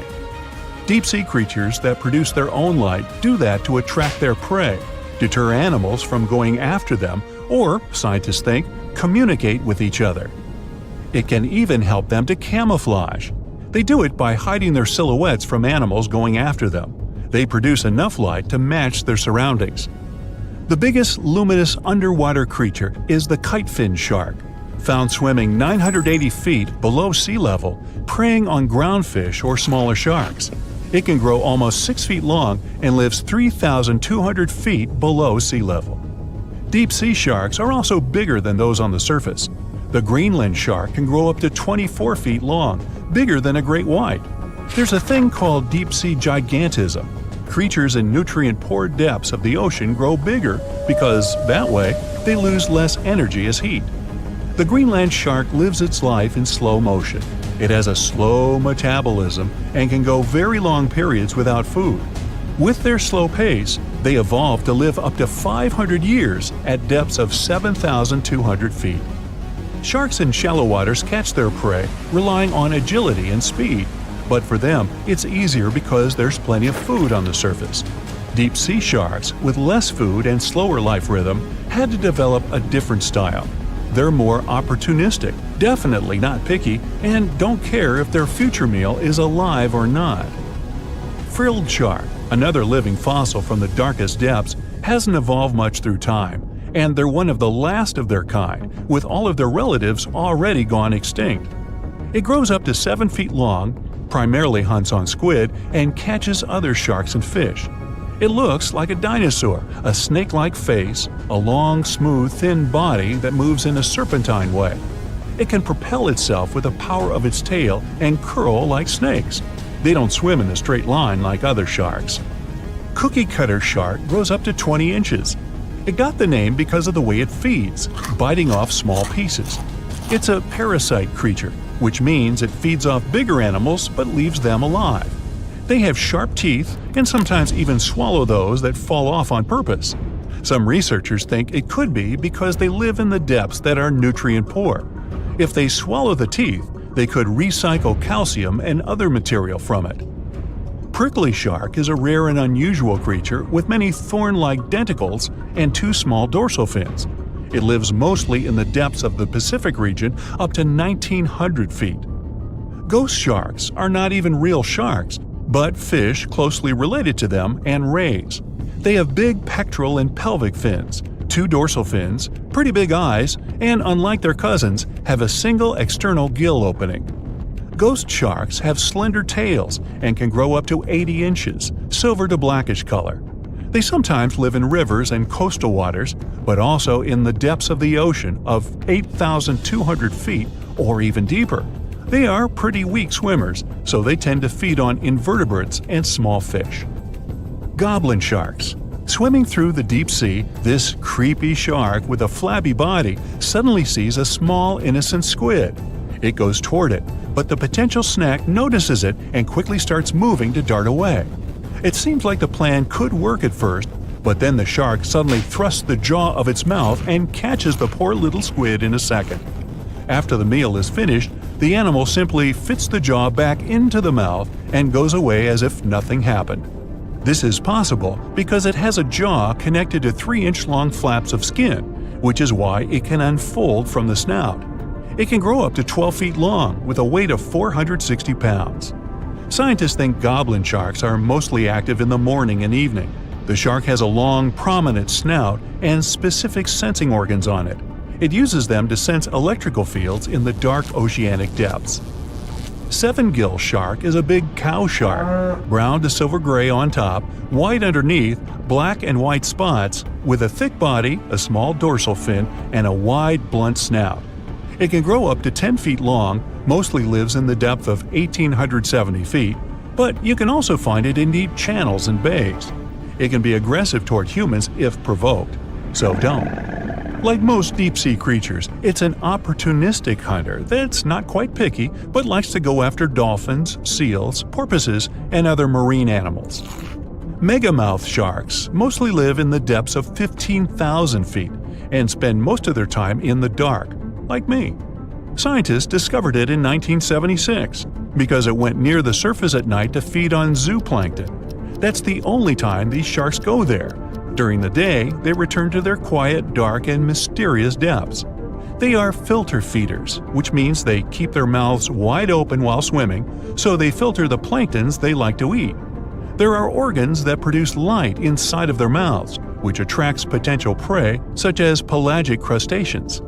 These sharks live in the deep parts of the ocean, but you can rarely find them below almost 2 miles. Scientists think some other, stronger bony fishes outcompeted them.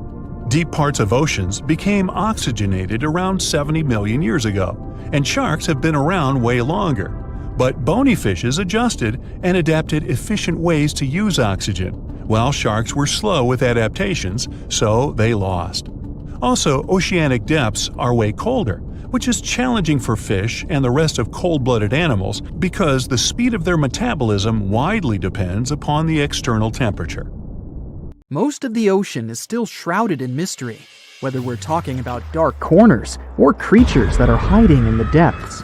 But sometimes it gives us a peek into scary things it hides in its cold, dark depths. Like when you hear on the news that there are some deep-sea creatures washed ashore after a powerful storm once again. Some just look weird, while others are real monsters that live at depths of more than 3,300 feet. The coldest and deepest parts of the ocean have created one specific phenomenon called gigantism. So, sea spiders, squids, worms, and many other animals, mostly invertebrates, or creatures without backbones, they're all way bigger and scarier than the versions we see in the more shallow areas. In the Pacific depths, you can see a sea sponge as large as a minivan. Or what about the colossal squid that lives in sub-Antarctic waters and is nearly 14 times longer than the arrow squid, a type that mostly lives in New Zealand? Researchers found many of these underwater monsters in the abyssal zone of the ocean. Back in 2021, the researchers showed images of the giant phantom jelly. It was at a depth of 3,200 feet. Its tentacles were 33 feet long. Wow, I wouldn't like to face that one on the beach. It probably eats only small fish and plankton, but it can swim to depths of more than 21,900 feet. And down there, this giant jelly doesn't have enough food. How does it survive then? Scientists haven't figured it out yet. And there are even more questions related to the giant squid, the biggest one ever found. This monster is 43 feet long, with a weight of nearly a ton. Imagine if those tentacles would grab your car, or something like that. They would smash it like it was a toy. There's no light in the abyssal zone. Sun rays just can't penetrate that deep. So there's no algae or underwater plants there. Local animals mostly eat snow. Marine snow is not like the regular one you build a snowman with. It consists of any small flakes or remains that fall from the surface of the ocean. Maybe even some leftovers that animals up there couldn't eat. So it's not much. But apparently, it's enough for very large creatures that hide deep down there, like giant squids.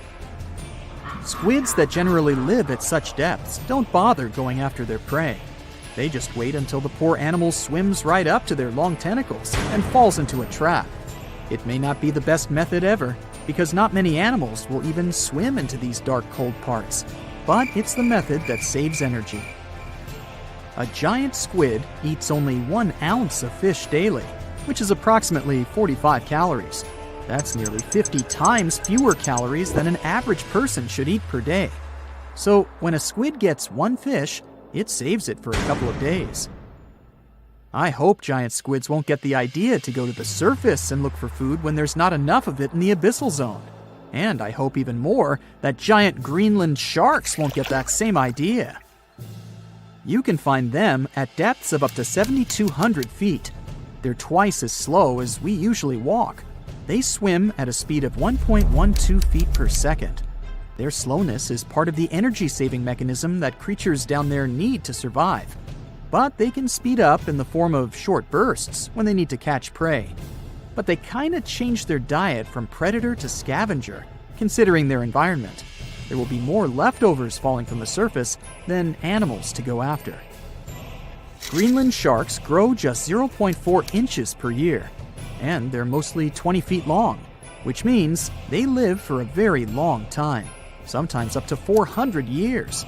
They also have a slow metabolism, and that's one of the main factors for their long life, too. Greenland sharks like to spend their time in cold waters.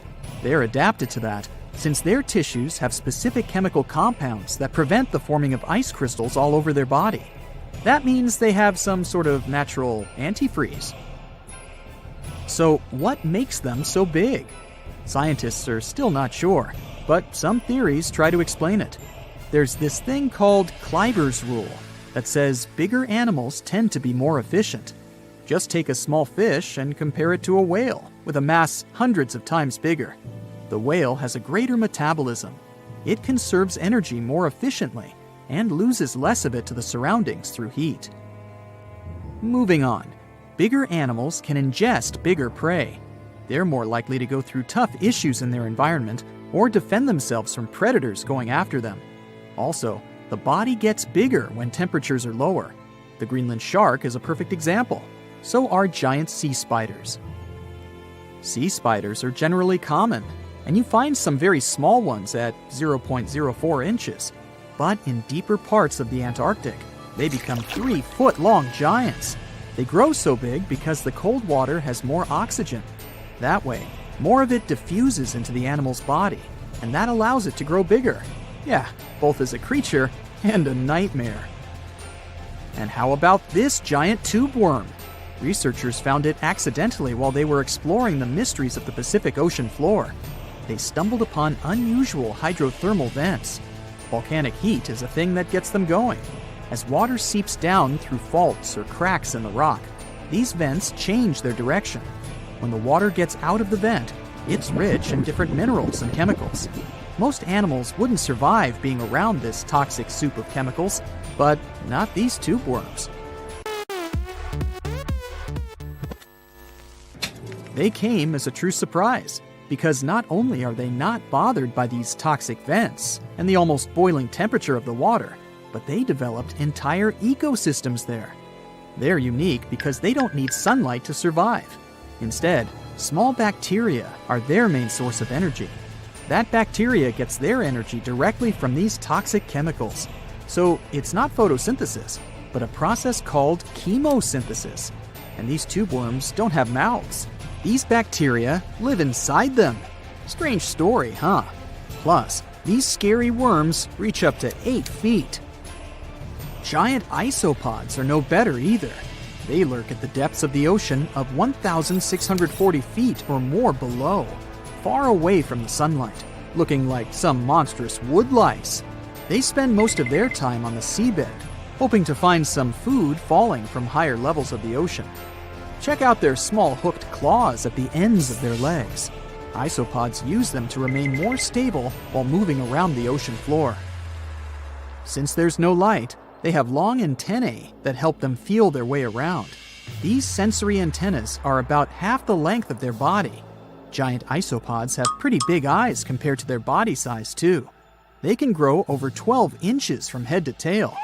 And these fellas are really patient. Remember how we said animals down there rarely get food? Sometimes they need to wait for years to get a proper meal. That's why their metabolism is amazingly slow. 5 years later. They can go for 5 years without eating anything. Imagine that. I get hungry just talking about this. In 2006, a biologist did research to compare the differences between the shallows and the deep sea regions. He realized the deep sea mirrors the island rule. First, isolated parts of land develop biodiversity you won't find anywhere else. Second, small-bodied life there grows much bigger when it's isolated, compared to life on large land masses. Resources are limited, but also competition and predators. And we don't know much about these deep-sea creatures. It's too expensive and too complicated to carry out such research. So we'll just wait for more raging storms to show us at least part of the monstrous world cold ocean depths hide. If you could dive right into the mysterious darkness of the ocean depths, who knows what you'd come upon? Legends that are hundreds of years old mention some giant sea monsters hiding deep down below the ocean waves, like the Kraken, the Loch Ness Monster, the Hydra, Leviathan, and so many more.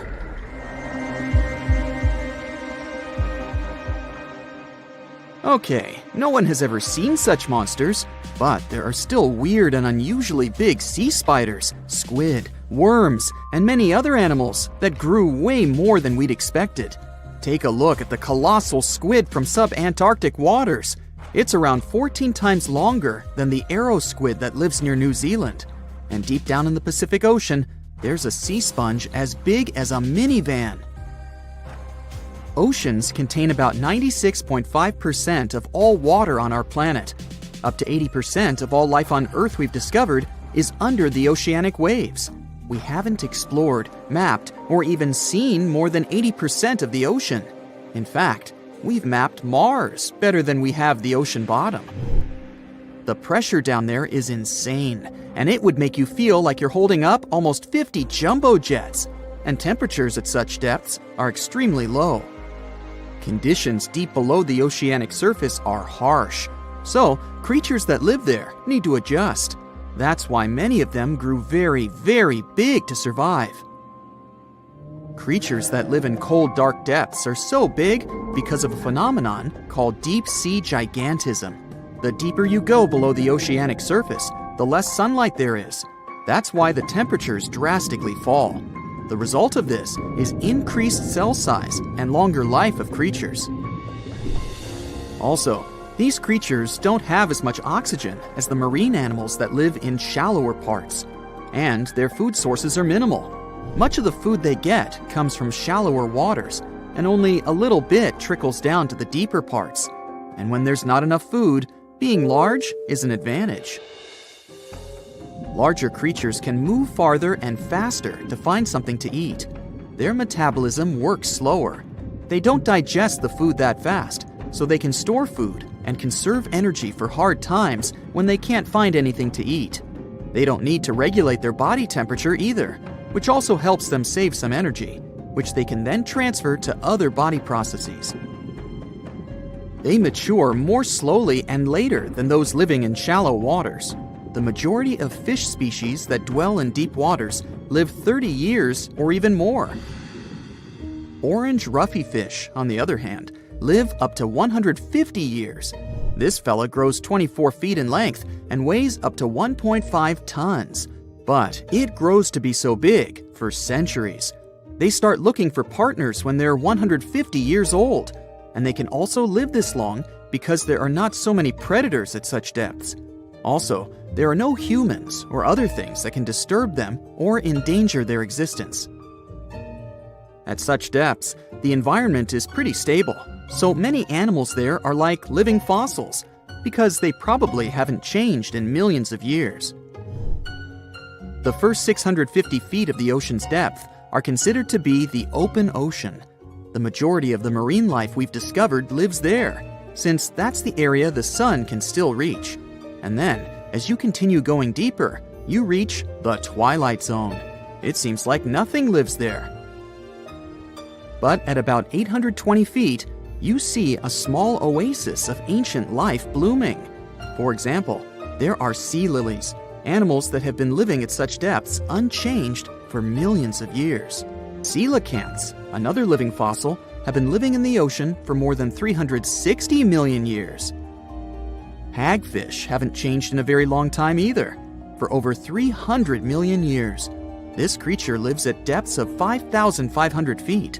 They evolved before the rest of the vertebrates, which is why this is the only living animal without jaws or a spine, even though it still has a skull.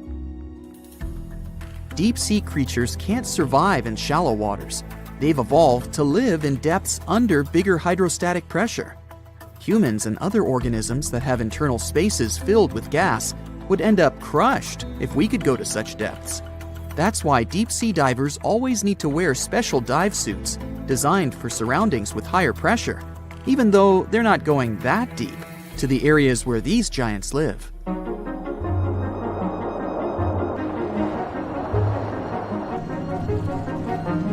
But near Antarctica, you can see gigantism way closer to the surface, like giant sponges, sea slugs, sea spiders the size of a dinner plate, worms, and even some enormous single-celled organisms.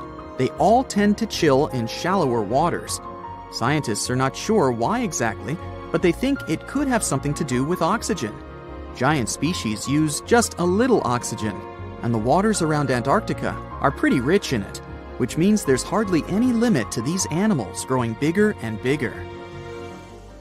Back to deep-sea creatures. As mentioned, they had to adjust to strong pressure, so they almost don't have any air gaps in their body at all. They're mostly water-based, and since water is incompressible, which means it's not something you can compress, it helps them stay unaffected at such high pressure. But because of all that, if they were to go up towards the surface, they'd probably swell up, maybe even explode. Just look at the blobfish, the one that takes the title of the ugliest animal in the world. It looks normal deep down below the surface, where its natural habitat is. But when it gets up to the surface, where the pressure is 120 times lower, it changes its shape. The blobfish doesn't have a skeleton or muscles, so without high deep sea pressure, it ends up being all floppy and saggy. The dark oceanic depths are not just scary to watch, but to listen to as well. In 1997, scientists were trying to find underwater volcanoes located off the South American coast. During their travels, they recorded one of the loudest noises ever registered. It was pretty weird, too. It was so loud, even sensors from more than 3,000 miles away managed to pick it up. They later called it the bloop. It took them 15 years to conclude the sound came from an ice quake. That's when seismic activity breaks frozen ground. Water at the bottom of the ocean is not always extremely cold. There are hydrothermal vents on the seafloor, and the water that comes out of them can be up to 750 degrees Fahrenheit. Powerful pressure, yep, the same one that would crush you, is something that doesn't allow the water to boil. There are hundreds of animal species that live near deep-sea hydrothermal vents. Some of them, such as tube worms, are not like anything we have seen before. These worms absorb chemicals from vent fluids. That's how they feed bacteria that live in them. And in return, those bacteria give them the carbon the tube worms need to survive. 2/3 of all of the coral species scientists discovered live in dark, deep, and extremely cold parts of the ocean. Some even live in parts that are 3 miles deep. They can survive at low temperatures, such as 28 degrees Fahrenheit. Some of these cold water corals are more than 8,000 years old. They form amazing structures that can rise up to 115 feet tall. The deep is not just a mysterious world of unusual creatures. The landscape under the oceanic surface is magnificent too. The canyons hiding there make even the Grand Canyon seem small. For instance, check out the one located in the Bering Sea, the Jemchug Canyon. Its vertical relief is more than 8,500 feet deep. That's huge. The largest ocean waves are not the ones you can see from the shoreline. They occur under the surface, and they're called internal waves. They take place between two water masses that have different densities. They travel at speeds of thousands of miles per hour and can be 650 feet tall. There's a lake in the heart of Asia that holds 1/5 of all the world's liquid freshwater. It's more than all the 5 Great Lakes have together. Even if all the rivers on our planet suddenly changed their direction and set on a mission to drain this lake, it would take them a whole year to finish the job. I'm talking about the deepest lake in the world, Lake Baikal.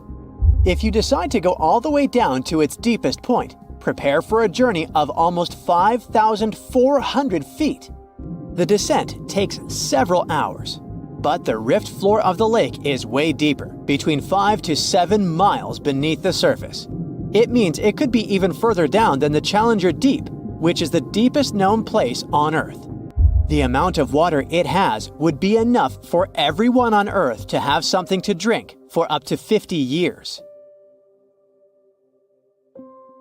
This mighty giant of a lake replenishes its water completely every 383 years. Baikal has a great delivery crew of over 300 rivers and streams, bringing their waters right in. And only one river flows out of Baikal, the Angara, which is headed straight for the Arctic Ocean. Baikal isn't only the deepest, but also the oldest existing freshwater lake in the world. It formed at least 25 million years ago. It all began when the Earth's crust decided to play Tetris and created the lake and the surrounding mountains. At some point, Baikal must have been just a humble riverbed, but then tremors and fractures shook the Earth, and the distance between the shores got bigger. Water levels rose thanks to the melting glaciers. Then, several lakes formed and later merged into one. Baikal is one of around 20 lakes in the world that are older than 1 million years. And since it wasn't disturbed by glacial periods, it's a perfect research ground for scientists. Its deep-drilled core sediments can tell a lot about the climate of our planet in different periods. Since Baikal is in a rift basin with 2,000 seismic tremors per year, the lake is deepening and still growing in size. Its shores drift apart at around the same rate as South America and Africa are moving away from each other, so it has all the potential to become an ocean. Another thing Baikal has in common with the oceans is that it has water rich in oxygen, even at its lowest depths.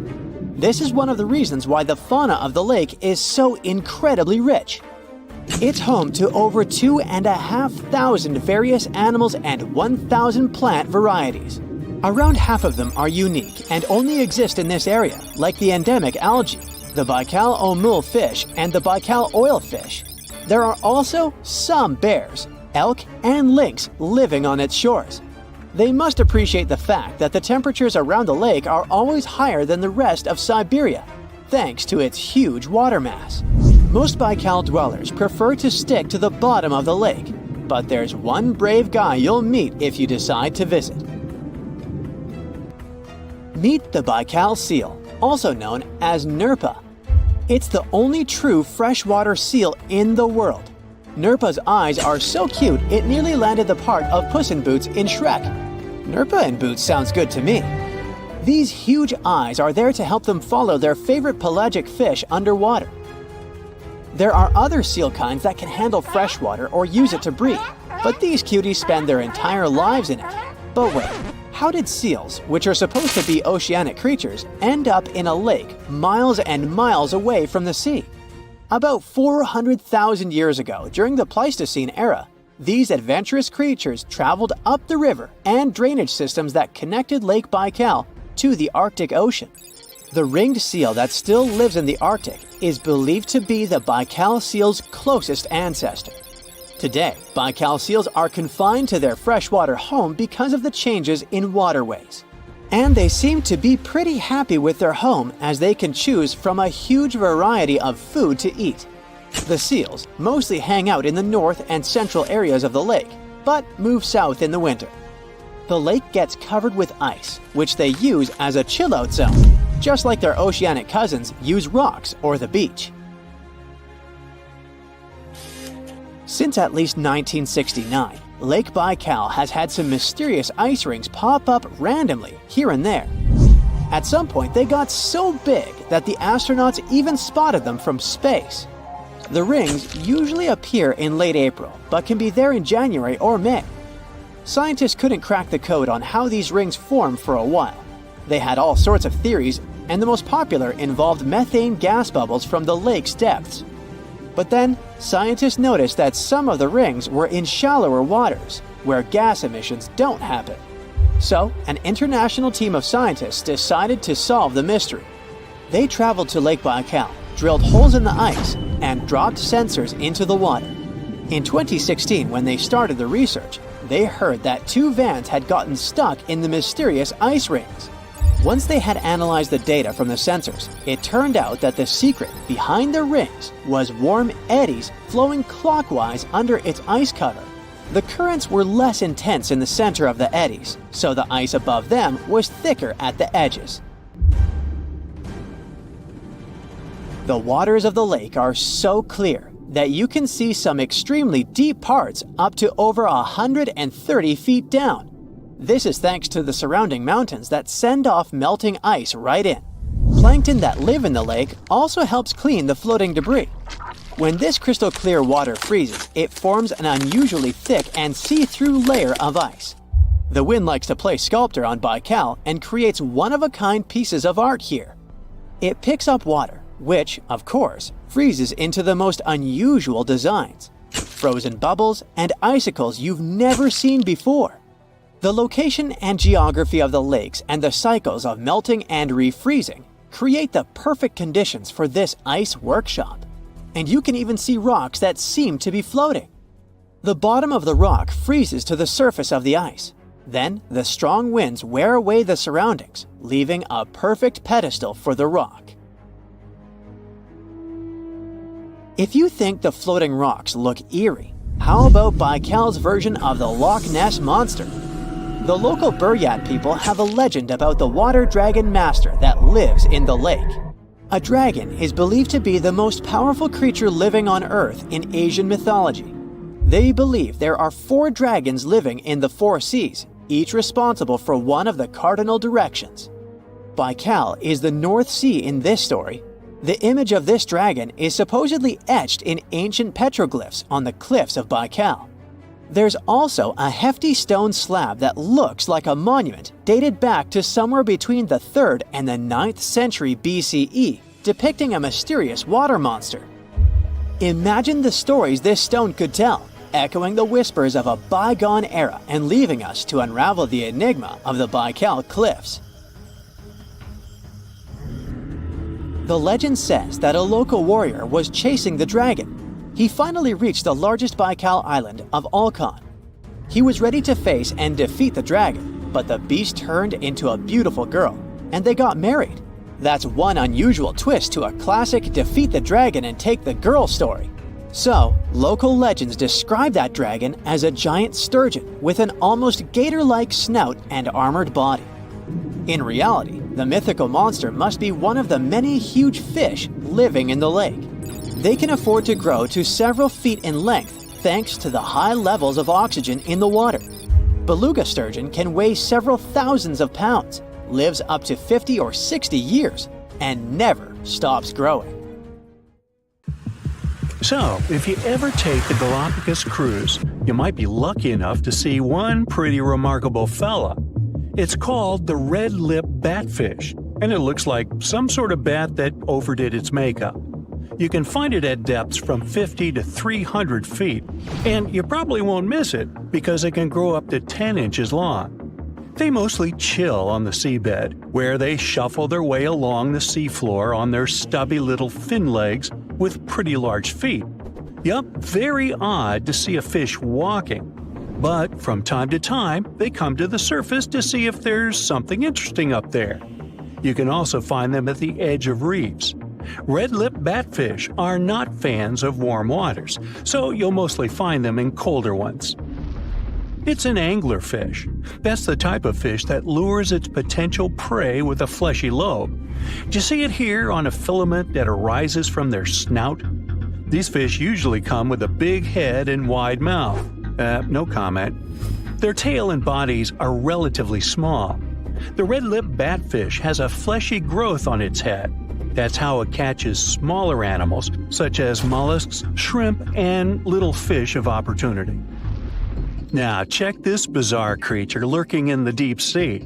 It's called a tripod fish, and you can find it all across the Indian, Pacific, and Atlantic Oceans. Look at their long, bony fins. They can extend up to 3 feet from their underside and tail. Scientists think they pump fluid into these fins when they're standing so they can remain rigid. When they're swimming, their long fins softly float beneath them, which can sometimes look a little bit awkward. I mean, the walking part looks kinda weird too, but cool, you must admit. Tripod fish evolved to sit on their pretty long fins to be taller, because that way it gets into a perfect position to catch fish, tiny prawns, and other small, unfortunate yet tasty animals the ocean current brings right into their mouth. It's a perfect mechanism when you think about it. Currents are barely present at the seabed level, so they'd have to work much harder. And this fish can't even see the prey coming. It's almost blind because it spends most of its time in a dark habitat. But its long fins feel the vibrations in the muddy sediment little animals that pass nearby make. And these pectoral fins that sit right behind its head are some sort of antenna. It gives them extra information about incoming dinner. Now, you must admit you haven't seen that many grumpy-looking animals like this cusk eel. They do have long fins and long bodies, plus their name says it, but they're not actually eels. The cusk eel family has different members, each with its own specifics. For example, the faceless cusk. Just as its name says, the species mostly don't have a face. Some have eyes that function, while others don't. Some produce weird sounds while looking for a partner, and many of them live in deep waters. Many fish have pelvic fins under their body, but cusk eels took it to the next level. Their pelvic fins move forward through their evolution, which is why you're now looking at long and slender barbels here under their head. And the real eels don't even have pelvic fins. You can see flying fish jumping out of warm ocean waters across the globe. Thanks to the specific shape of their slim body, they can develop a speed of about 37 miles per hour while they're still underwater. When they reach that speed, they just angle upward and break the surface. They rapidly beat their tail while it's still under the surface. They propel themselves with a little help from their friends, from their big pectoral fins that look like wings. That's how they escape bigger animals that come after them. And there are so many predators out there lurking from the ocean depths and hoping to catch flying fish.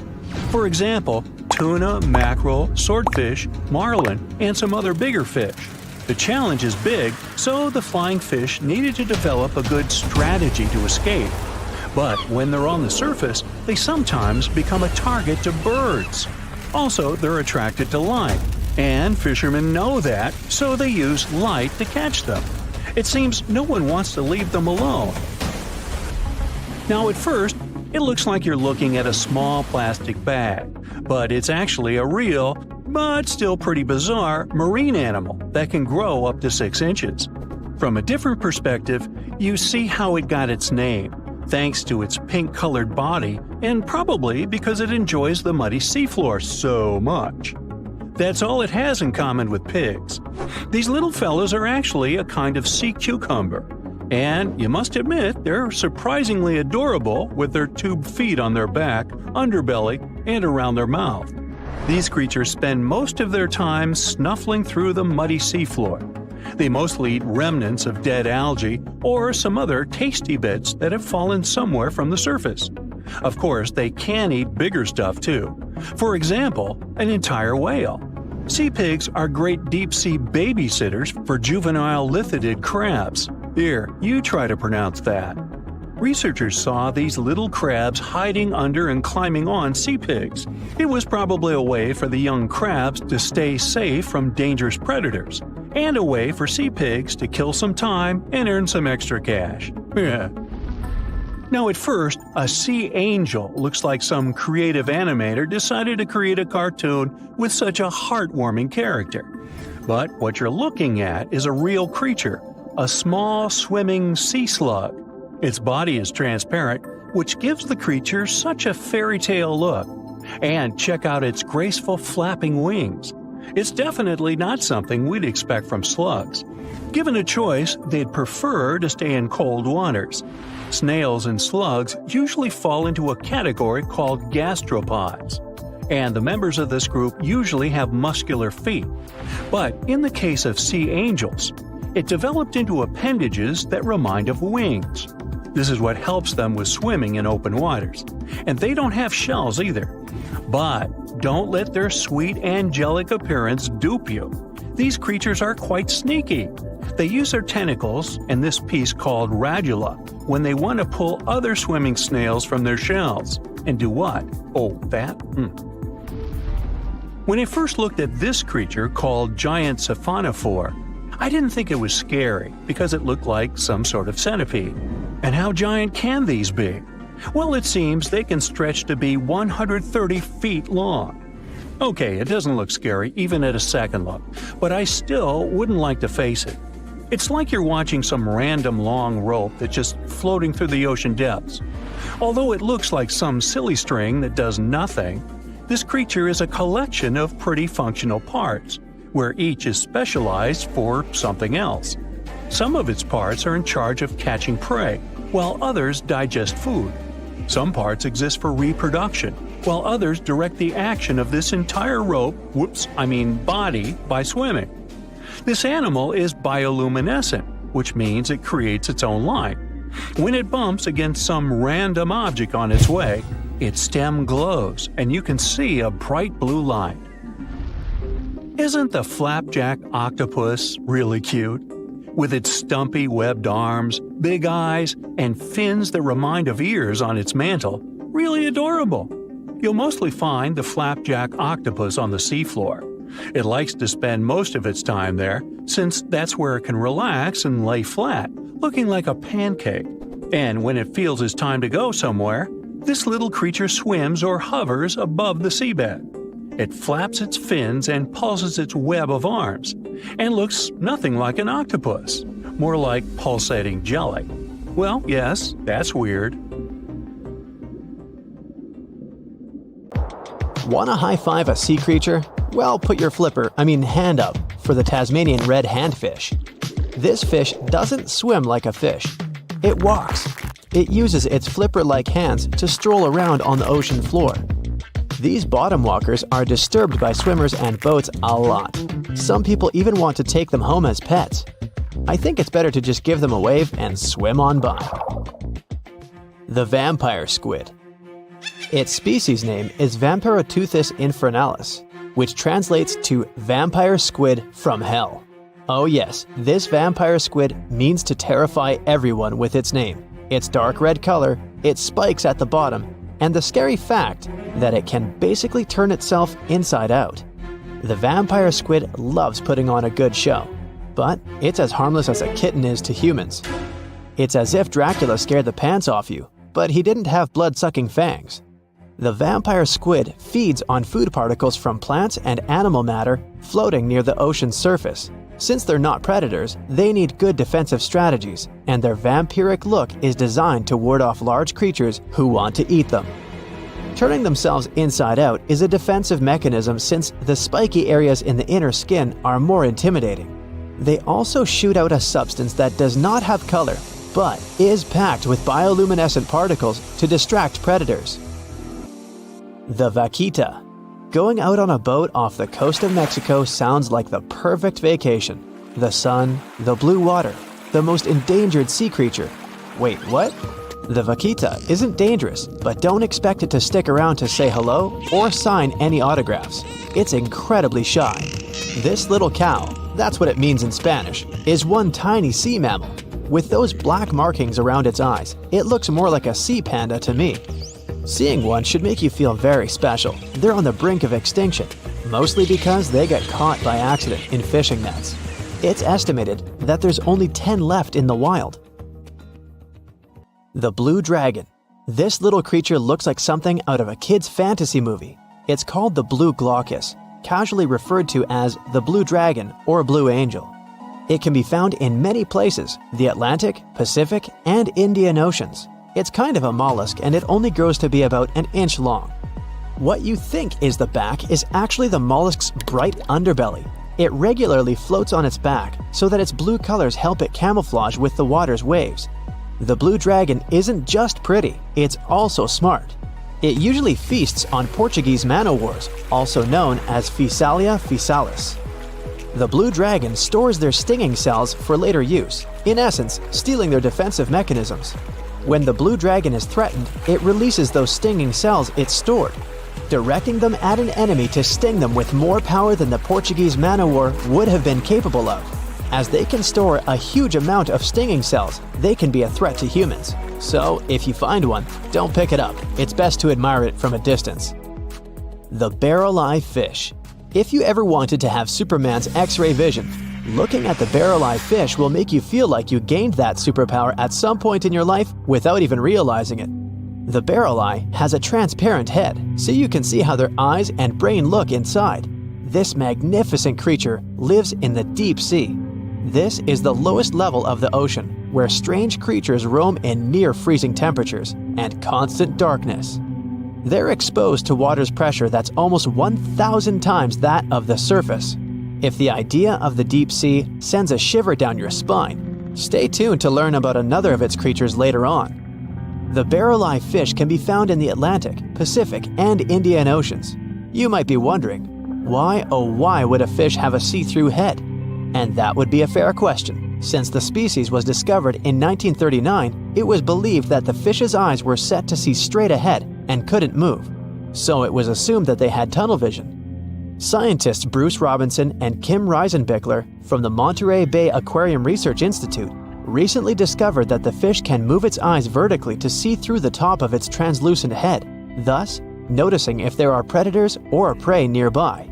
The transparent head also allows more light to enter so they can detect prey better. It's believed that the barrel-eye fish eats jellyfish and small fish species. If you dive in the ocean at night, you might be lucky enough to see how orange ball corallomorph blooms in the dark. But make sure to be quick because as soon as you turn on your flashlight to take a good look, it will retract its tubes back into itself. The Megalodon. The whale shark isn't the biggest shark known to humans. If the entire shark species were a kingdom, the prehistoric Megalodon would be the ruler of the sea. Megalodon roamed the ocean a long time ago. About 15.9 to 2.6 million years back between the early Miocene and late Pliocene eras. While they've long been extinct, people are still amazed to learn about these gigantic sea beasts. Megalodon could reach anywhere between 45 feet to 60 feet in length with jaws more than 6 feet wide. A fossil of a tooth that once belonged to a Megalodon measured at 7 inches. Needless to say, I'm pretty stoked that these guys have long been extinct. But there's still some adventurers out there hoping to meet this monster one day. The Dumbo Octopus. This adorable creature, or creepy creature, or however you want to see it, is officially called Grimpoteuthis. More casually, it's referred to as the Dumbo octopus, named after the Disney character. Though Dumbo, the elephant, not the octopus, was teased for his big ears, it's highly unlikely that this adorable octopus gets teased by its water neighbors. They are the deepest living octopuses, living in the deep sea, and you know how scary that place is.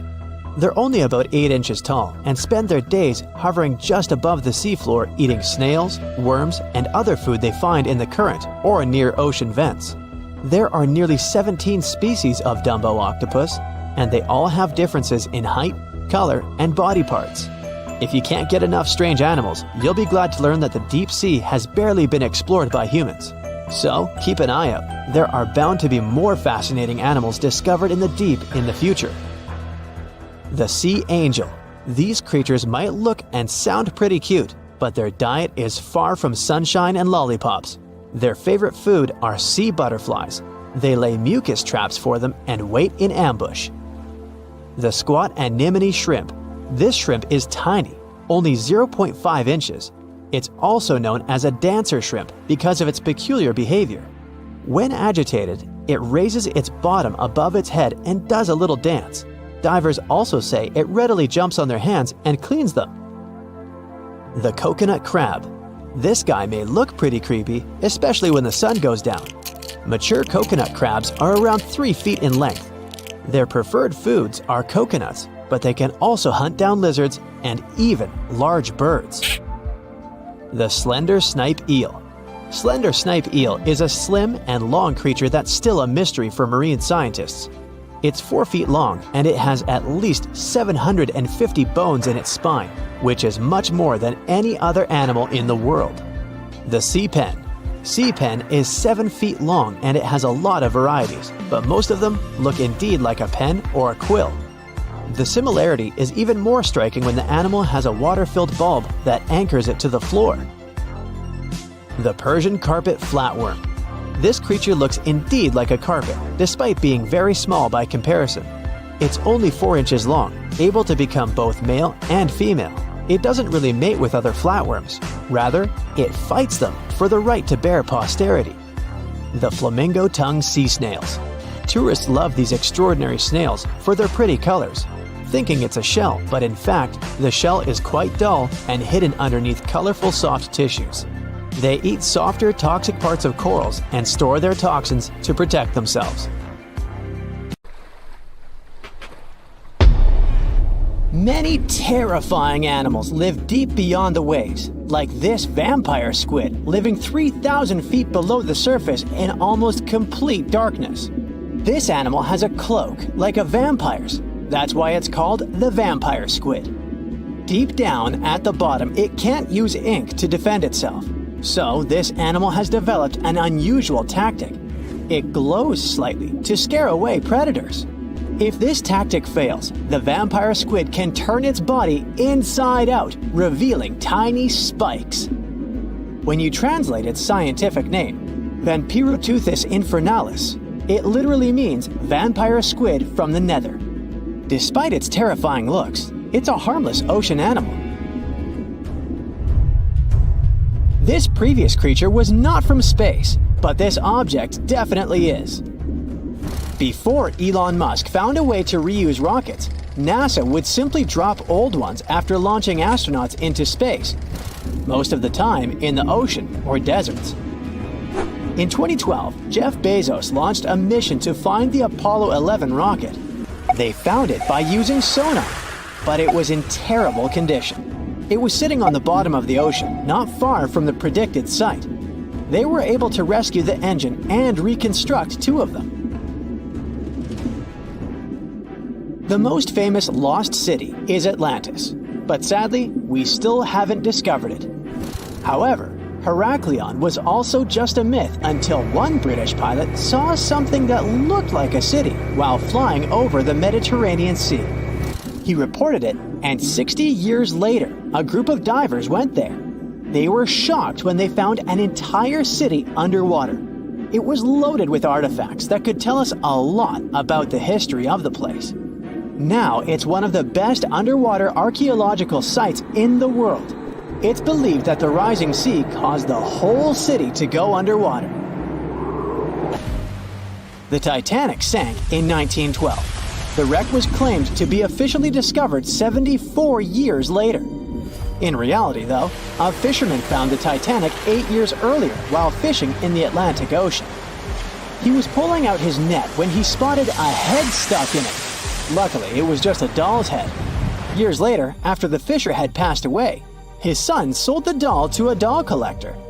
She did a lot of digging and research on every person who had a porcelain toy on the Titanic. She found the owner of the doll. Ava Hart was on the Titanic and had a doll with her. Ava survived the catastrophe by a miracle, but her toy didn't.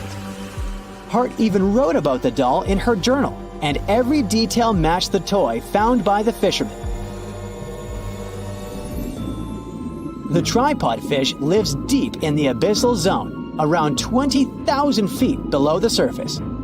It's adapted to such immense depths and uses its tripod fins to stay still on the bottom. This creature doesn't have big eyes, but even if it did, these eyes would be useless in the darkness. Instead, the tripod fish uses its fins like antennas to detect any movement in the water. This creature doesn't have much luck when it comes to its love life, so it had to develop unique tactics to reproduce. One fish can be both male and female. The next bizarre creature is the lizardfish. It has tons of razor-sharp teeth, a huge mouth, and really big eyes, which it uses for hunting. All this makes the animal look freaky. The lizardfish lives at depths of around 11,000 feet in the midnight zone, where there is zero light. This freak of nature basically eats everything it can fit inside its mouth, from small fish to other lizardfish. On the other hand, when they see other reptile fish, they probably fall in love instead, because finding mates at those depths is not an easy task. Like the tripod fish, the lizardfish can be both male and female at the same time. When you think of a river, you usually picture it on land. Still, nature is quite unpredictable, and it created a river flowing under the ocean in California. It's running at a depth of around 2 miles. This river has everything that an ordinary river has: sunken logs, trees, and rocks. And despite its uniqueness, it's not the only one in the world. There are also others in the Amazon and Greenland. A terrifying creature was discovered near Angola's coast by a remote operating vehicle. It looks like it doesn't have a head or a body. It was sitting at a depth of around 4,350 feet below the surface. After doing research, scientists concluded it wasn't anything from a sci-fi movie, it was just a cluster of siphonophores stuck together. In 2015, some random guy was diving in Caesarea, and something shiny caught his eye. He reached out, grabbed it, and realized it was a gold coin. After that, he examined the bottom and found out that there were many more. He reported the incident to the local authorities, and they concluded that he had found Arabic treasure. The coins were made of solid 24-karat gold and were a few thousand years old, but due to the perfect salinity and temperature, they looked brand new. The coins belonged to a ship carrying cargo. It was caught up in a storm and unfortunately sank.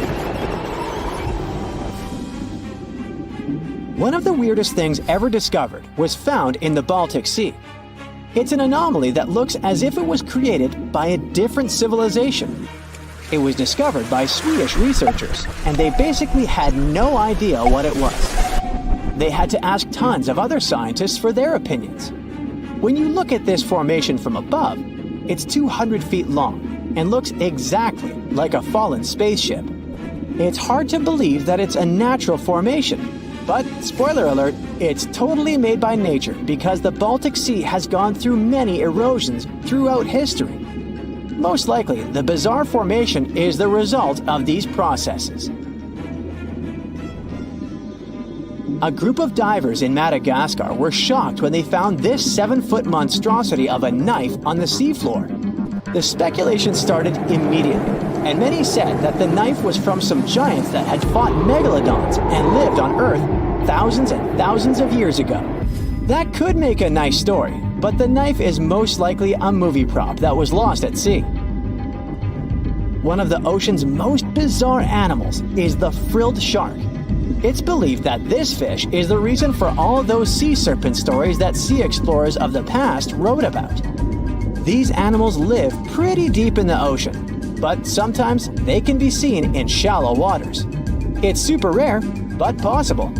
The frilled shark has a big mouth sporting around 300 teeth. It also has a long body that looks like a lizard's, and it is truly a unique species of shark. Its prey can be half of its size because this shark's stomach is like that of a snake, and it can swallow huge fish or crustaceans. Spotting a few worms in your garden is no big deal, but after seeing a 26-foot long one in the ocean, you will make your wetsuit a little wetter. This worm is super rare, and it's completely harmless to humans. It's actually not a giant worm. It's a cluster of zooids that are stuck together in a worm-shaped formation. They usually only eat plankton, bacteria, and other tiny things that can be found in the ocean. Probably the scariest thing in the ocean that is 100% real is the magna pinna, which can be found at crazy depths of 20,000 feet below the surface. This monster looks like an underwater Slender Man, but it's just a squid with really long tentacles that can reach a terrifying size of 8 feet. This guy has only been seen a few times, and basically, we don't know much about this creature so far. From thousands of dollars worth of treasure to brand new phones and ancient cities, let's dive into the water and see what we can find. Imagine going to the river to enjoy a boat ride. Who wouldn't want to take a couple of pics to make the memories of this trip last forever? Oops, the water split. Luckily, you've taken precautions and put your gadget in a waterproof bag. But what if you drop your phone to the bottom of the lake along with this case? This is what happened to some people. A scuba diver and a YouTuber dived into a river popular with tourists and lost some of their gear worth $20,000, including new iPhones and some jewelry. Oops. You might be familiar with the image of a car getting pulled out of the water, either from the movies or TV news. Large cargo vessels sometimes sink, and trucks inside them go along. That's what happened with the Thistlegorm wreck. It sunk in 1941 in the Red Sea, and these Bedford trucks were inside.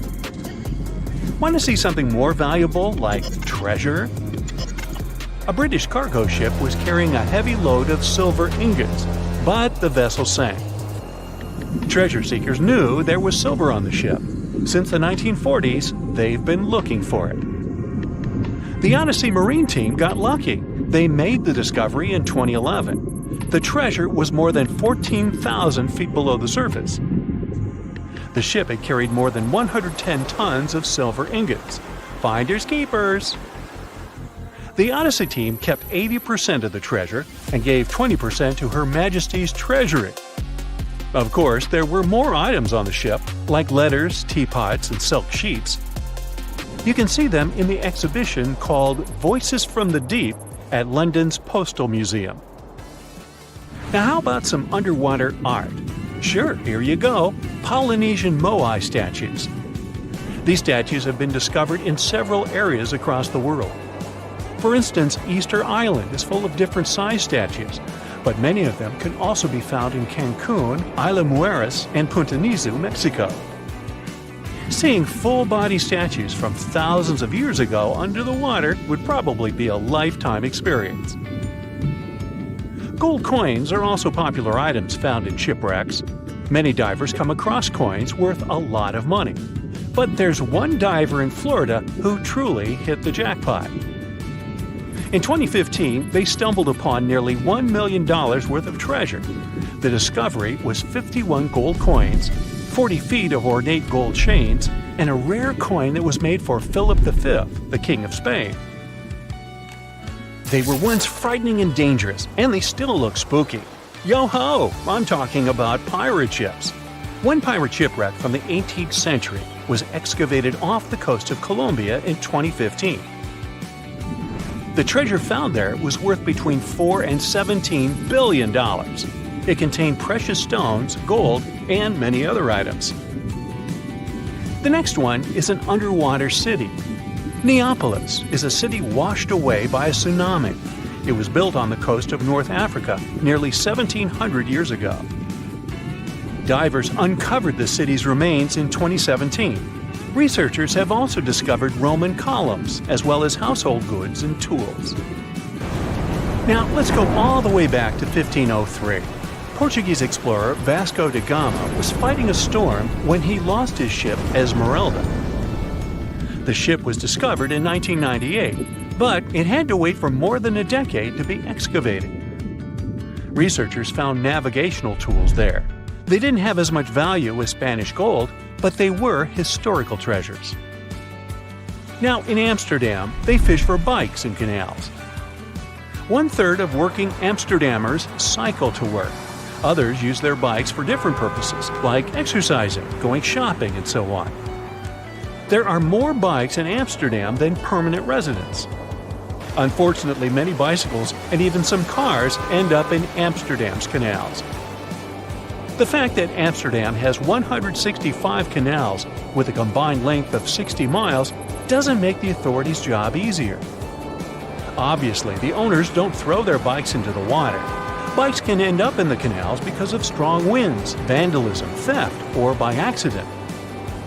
Every year, authorities fish up between 12,000 and 15,000 bikes. Our next one is a lost city. Heraklion was ancient Egypt's gateway to the Mediterranean. It became submerged and hidden under the sand.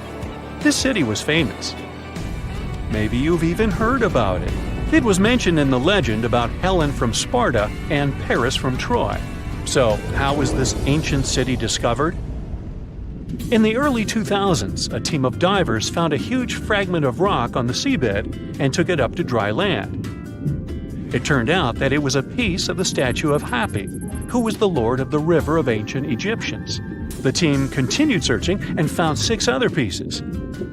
Around them, they saw temple ruins, pieces of pottery, jewelry, coins, oil lamps, and so on. Even an old copy of the New York Times. Nah, not really. Granada Underwater Sculpture Park is the world's first, what else, underwater sculpture park. Why is this park so special, besides being located in the beautiful waters of the Caribbean? You can see the park on a snorkeling or scuba diving trip. The sculptures are about 9 to 16 feet underwater. The atmosphere and the experience itself make it special. The sculptures are made from concrete and steel. Some of them weigh as much as 15 tons. They're covered with underwater creatures. The statues were put there to help protect reefs, maintain the health of the ecosystem, and restore underwater life in that area. Now, submarines are designed to go underwater, so maybe you wouldn't expect to see them on this list. But submarines do, in fact, sink. Divers have discovered many submarines. For instance, an Australian submarine was found off the coast of Papua New Guinea more than a century after it had sunk. Now here's another submerged city, but this one was left underwater on purpose. You can see the ancient ruins of Lion City in a lake in China. This lake was created in 1959 when the valley, at the base of Five Lions Mountain, was flooded to create a hydroelectric power station. The 1,400-year-old city, now ruins, got submerged by this flow and stayed this way for over 50 years. It lay untouched at the bottom of the lake until its exploration started in 2001. Divers found out that many structures, carvings, guardian lions, and arches were still preserved. Researchers mapped and documented Lion City. They also looked for a way to protect these structures from further damage. In 2011, the city was announced to be an historic relic under protection. When you see the ruins of Lion City for the first time, the view will take your breath away. So don't forget to hold your breath. Imagine swimming in the dark waters. As you're approaching the city, you see its huge walls and extensive carvings. Marvelous, isn't it? The Cancun Underwater Museum is probably the largest museum of its kind in the whole world. It wasn't lost, per se, but now it's home to an aquatic ecosystem. Who wouldn't want to combine scuba diving and snorkeling with a visit to a world-class garden with 500 sculptures? Placed 30 feet under the surface, these sculptures are made from pH-neutral marine concrete so that they can stay on the ocean floor. Plus, here, the sculptures change over time, unlike in a traditional museum. That's because they become part of the underwater environment and a home to various plant and animal species. In one installation, nearly 450 life-size figurines are grouped together to hint at the harmonious coexistence of humanity. There is also the Anthropocene, which is an actual submerged Volkswagen Beetle placed by the Manchonis Reef. Okay, this is not a lost and found item, but this is just, hey, it's a giant jellyfish and I wanted you to see it. This creature is known as the lion's mane jellyfish, and it's the largest known species of jellyfish. So, I'm happy now. And have you ever discovered anything underwater? It looks like a prehistoric creature that came from the time of dinosaurs. This scary beast is called the basking shark. It can grow up to 39 feet. People have only reported 3 of them in the past 160 years. The last sighting was in 2015, and before that, about 80 years ago. These sharks sometimes rise to the surface to filter out small animals, such as shrimps and other small crustaceans, when they want to have a nice, tasty seafood dinner. But when there isn't enough grub at the surface, they go down to the depths of almost 3,300 feet, where they tend to stay for months, which is something researchers discovered using satellite tags. Tag, you're it! Now, basking sharks like to spend their time in more temperate waters, but they can migrate long distances. They live across the globe, but in warm tropical or subtropical areas, they won't go near the surface because they're not fans of high temperatures. The lion's mane jellyfish is not that rare, but it's fascinating how large it is. It's the biggest among jellyfish species and the longest animal. Its total length can reach 120 feet. That's approximately 23 feet more than the longest blue whale scientists know about. The jellyfish has around 70 to 150 tentacles, and they all contain huge amounts of neurotoxins that can seriously harm you if you come in contact with the animal. But people don't usually come across this type of jellyfish because it rarely lives near the coast, preferring the open ocean. Generally, you can find the lion's mane jellyfish no deeper than 65 feet below the surface, where it dines on small fishes, zooplankton, and some other types of jellyfish. It uses its tentacles to catch its value male. Hey, you want fries with that? The giant phantom jelly comes out of the darkness and depths of the ocean's midnight zone. Its sun hat-shaped bell reaches over 3 feet across. This bell trails 4 ribbon-like mouth arms that can be up to 33 feet long. This quite rare creature uses its mouth arms to catch unfortunate animals swimming around and not knowing what's coming for them. Giant phantom jelly propels itself through the water with periodic pulses coming from its orange head. It glows faintly and mysteriously in the pitch-black depths. It lives across the globe in all the oceans except for the Arctic. I'm guessing it's too cold. Because of its odd shape, people often call the oarfish the dragonfish or sea serpent. It's about 26 feet long, which makes it the longest bony fish we know about, and lives at depths of 3,300 feet. Oarfish spend most of their time in the deep, dark parts of the open ocean in tropical and subtropical areas. They almost never come to the surface, unless, invited. It's a ribbon-shaped and shiny silver creature with a long red dorsal fin and red oar-like pelvic fins. Its body has no scales and is very thin. The fish can grow to a length of about 30 feet and weigh 660 pounds. Oarfish have really big eyes that help them see better in their dark, scary surroundings. The frilled shark is definitely one of the gnarliest-looking marine animals out there. If you saw it somewhere, you'd probably think you went back to the age of dinosaurs. Yup, the frilled shark is a prehistoric creature because its roots go back 80 million years. This living fossil can grow to be 7 feet long. It got its name from its frilly gills.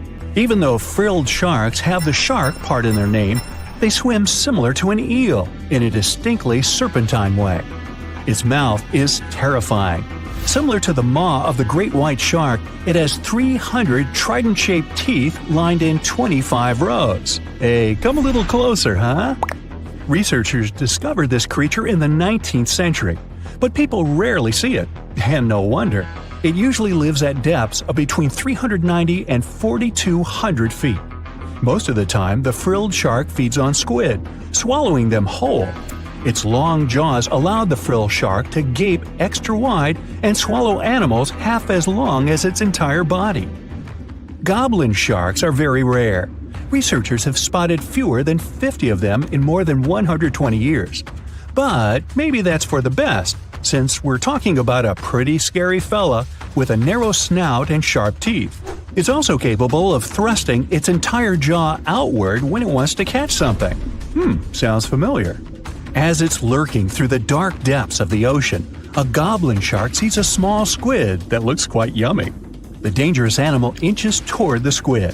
When the poor creature notices the predator, it tries to dart away, but it's too late. The shark has already thrust its jaw the whole 3 inches out of its mouth. This jaw is connected to the flaps of skin the shark can unfold. This helps a lot because the goblin shark is a sluggish animal, so it's pretty hard for it to chase its food. After finishing its lunch, the goblin shark puts its jaw back in its mouth and swims away as if nothing's happened. Goblin sharks mostly live at the bottom of the ocean. Like many other shark species, they prefer swimming alone. Here's a silver-colored creature with very rough skin. That's the ocean sunfish, with a total length of almost 11 feet. Its other name is mola.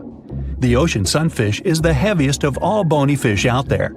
People sometimes call it a swimming head because of its bizarre appearance. These creatures have such a weird shape because they're born with a back fin that never actually grows. It just folds into itself as the animal matures and creates a rounded rudder. The sunfish is a bit clumsy. It moves with the help of its mighty fins that allow the animal to swim on its side. This marine inhabitant is a solitary creature. It mostly feeds on zooplankton and jellyfish. The spotted wobbegong is one of the world's rarest sharks. It grows to be more than 10 feet long. It may not look as terrifying as some of its shark relatives, but it's pretty good at catching unsuspecting animals swimming past, mostly during the night. The animal has a spiracle, which is why it can breathe while staying still at the bottom of the ocean. It's motionless most of the time, which is why you can barely notice it. Its flat body and large pelvic and pectoral fins blend in with the underwater terrain. That's why they're so good at hiding. This ability helps when these sharks want to protect themselves too. Wobbegong means carpet shark. They usually live close to the ocean floor in coral reefs, on sandy bottoms, and under piers. People have even spotted the shark in the water that is barely deep enough to cover its flattened body. Now, blobfish lack teeth and bones, so they can't actively hunt. Since they don't have much muscle mass, they can barely move around. Hey, I had a roommate like that once. They get their energy from animals they scoop up from the seafloor. They also know how to conserve this energy. That's how it usually goes with deep-sea creatures. They don't have as much food as those animals that swim closer to the surface. Instead, they have special body mechanisms that allow them to save energy for the times when they don't have much to eat. Pressure at the depths where the blobfish lives is 120 times as high as that at the surface. That's why the bizarre creature looks like a weird gelatinous mass only when you bring it up to the surface. The pressure here is not strong enough to keep its body together. Hey, breaking up is hard to do. The white margin stargazer could compete with the blobfish for the title of the ugliest animal in the sea, don't you think? Now, this animal has eyes on the top of its head, together with an upward-facing mouth which the creature uses to hide itself in the sand. That's where it spends most of its time, with only its eyes protruding from the sand. It chills this way until some small animal passes by. It can lunge at its target incredibly quickly, literally within milliseconds. This creates a vacuum in the water that pulls in a crab, fish, or some other small, unfortunate animal. Another tactic involves venom. This fish has a venomous spine in its shoulder blade that helps with catching other animals and defending itself against enemies. Even though it's not related to the electric eel, the white margin stargazer can generate an electric shock as powerful as 50 volts. Ow! Deep Dive Dubai is now the deepest pool in the world at 200 feet deep. The building on the outside resembles a giant oyster with pools and fountains, since the UAE has a deep-rooted culture for pearl diving. It may look like any regular pool on the surface, but down below, it's a marvel in engineering and planning. It's equipped with state-of-the-art gear and equipment for beginners and pros. You can either snorkel or dive the whole thing. The water is maintained at a constant temperature of 85 degrees Fahrenheit, which is ideal for diving and wearing all the gear and wetsuit. You won't have to worry about the cold temperatures typically found in oceans and seas. Each oxygen tank supplied can last anywhere between 30 to 45 minutes. Of course, a trained diver knows how to regulate each breath when swimming. The first few feet is meant for the warm-up and training, but after 100 feet below, the environment resembles a submerged city to explore, which requires some experience to embark. You can find anything from a furnished apartment building to a submerged car, which you can even sit inside. There are some interactive objects to fiddle around with, like a pool table and a chessboard. There is no marine life, since it's considered to be a swimming pool and not an aquarium. Building an aquarium would require a whole new approach to building, planning, and maintenance, which Deep Dive Dubai doesn't offer. The experience is even more surreal, knowing that there are people watching you from the outside. Anyone can sit in the restaurant and have some snacks, sandwiches, and icy cool drinks while viewing the underwater playground. The place has a gift shop to take some cool souvenirs home, and even a space to host meetings and conferences. Also, the staff will monitor you in case anything happens. Besides them observing you through the windows, there are 56 cameras installed around to make sure nothing bad happens. It's well maintained and monitored to ensure any diver's safety. The engineers built the pool in a concrete structure and installed the region's most advanced hyperbaric chamber with a capacity of 12 people for emergencies.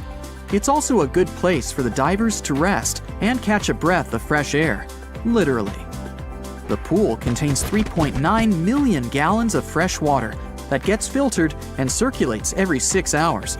The filtration system uses volcanic rocks and special technology developed by NASA.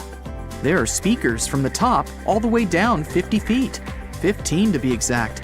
The speakers are used to create more ambiance while diving. It has underwater shutters that can close and open to make an even greater experience diving in complete darkness. But the pool has 150 lights to control the mood and atmosphere. It makes it feel like you're diving in a haunted cave. In such a case, they can provide you with a flashlight to see. In fact, after any dive, It's recommended to wait between 18 to 24 hours before going up to 1,000 feet, but there's no risk of doing the opposite. Deep Dive Dubai is equal to 6 Olympic-sized swimming pools, claiming the gold from Deep Spot in Poland. This deep pool is 150 feet deep compared to Deep Dive Dubai's 200, and is meant as a training ground for divers of all levels. This giant pool cost almost $11 million from the ground up over the course of 2 years. It used an estimated 11,000 tons of steel to build, dethroning Italy's Y40 Deep Joy, which was the deepest pool in the world. The temperature is kept at a range between 32 degrees Celsius to 34 degrees Celsius, which is also perfect for diving in a wetsuit. It has a small shipwreck for divers to discover and artificial caves in various places to explore. It feels like swimming in a submerged Mayan ruins. The pool fits 27 times the amount of a regular swimming pool and has a glass tunnel connecting one end of the room to another. There's a lot of details put into the project that are visible when walking through it. Anyone can descend down the blue hole to test their diving skills, which is at the bottom of the pool. The place even offers an underwater hotel with a view of the interior of the pool from the rooms. And just like Deep Dive Dubai, the pool doesn't feature any marine life since it's not considered to be an aquarium. But it's open for everyone to learn the basics of diving or for thrill-seeking experienced divers. Nemo 33 is located in Brussels, Belgium, and is also one of the deepest pools in the world. It was built in 2004 and took 7 years to complete. It cost more than $3 million from start to finish and was designed by an engineer with diving experience. The pool uses more than 500,000 gallons of filtered spring water all the time. It's built to challenge your diving skills and even emulates the conditions of the sea and ocean. It has many simulations and obstacles to make it more fun and is perfect for beginners and pro divers. It was even used in Hollywood movies for underwater scenes. It's a great place to experience the sea without actually stepping foot inside. From the surface to the bottom is 115 feet, but you can reach depths between 15 feet and 30 feet if you want to take it easy. The pool has incredible built-in cave simulations to heighten the experience and make you want to come back for more. And just like the others, no marine life exists here as well. Time to step outside for sun in the largest pool in the world, City Star's Sharm el-Sheikh. Located in the middle of the Sinai Desert, this area is known for resorts and touristic getaways. The pool is supplied with seawater and takes weeks to fill up the 1 million square feet worth of water. It's not easy swimming in such a pool, but it's safe and sound. The second largest outdoor pool in the world is San Alfonso del Mar in Chile. It's around 60 miles away from Santiago in a town called Algarrobo, which is a bustling tourist area. It's 20 times the size of an average Olympic pool at 3,200 feet long and more than 100 feet deep. The pool uses water from the Pacific Ocean and is constantly being pumped, filtered, and cleansed. 66 million gallons to be exact, for a volume of 860,000 square feet. The engineers that designed this pool utilized pulses and ultrasonic filtration to keep the salt water purified. It's a good system since it doesn't require too much chlorine and electricity in the design. The pool is so big, you can literally sail from one side to another on a small sailboat or canoe. And once you anchor up, you can go to an actual sandy beach where you can enjoy the natural waves and the palm trees. Iqquil cenote is one of the most unique bodies of water that acts as a natural pool. Located in the Yucatan Peninsula of Mexico, this place was historically important to the Mayans back then, but is now one of the most popular natural pools in the world. It was formed by a collapsing cave and created a 200-foot wide hole that's 115 feet deep. The water is crystal clear and is perfect for relaxing and escaping the crowd of a typical pool. You can either jump in and dive into the water, or you can descend down the ladder that's been carved into the limestone wall. I'll take the former, please.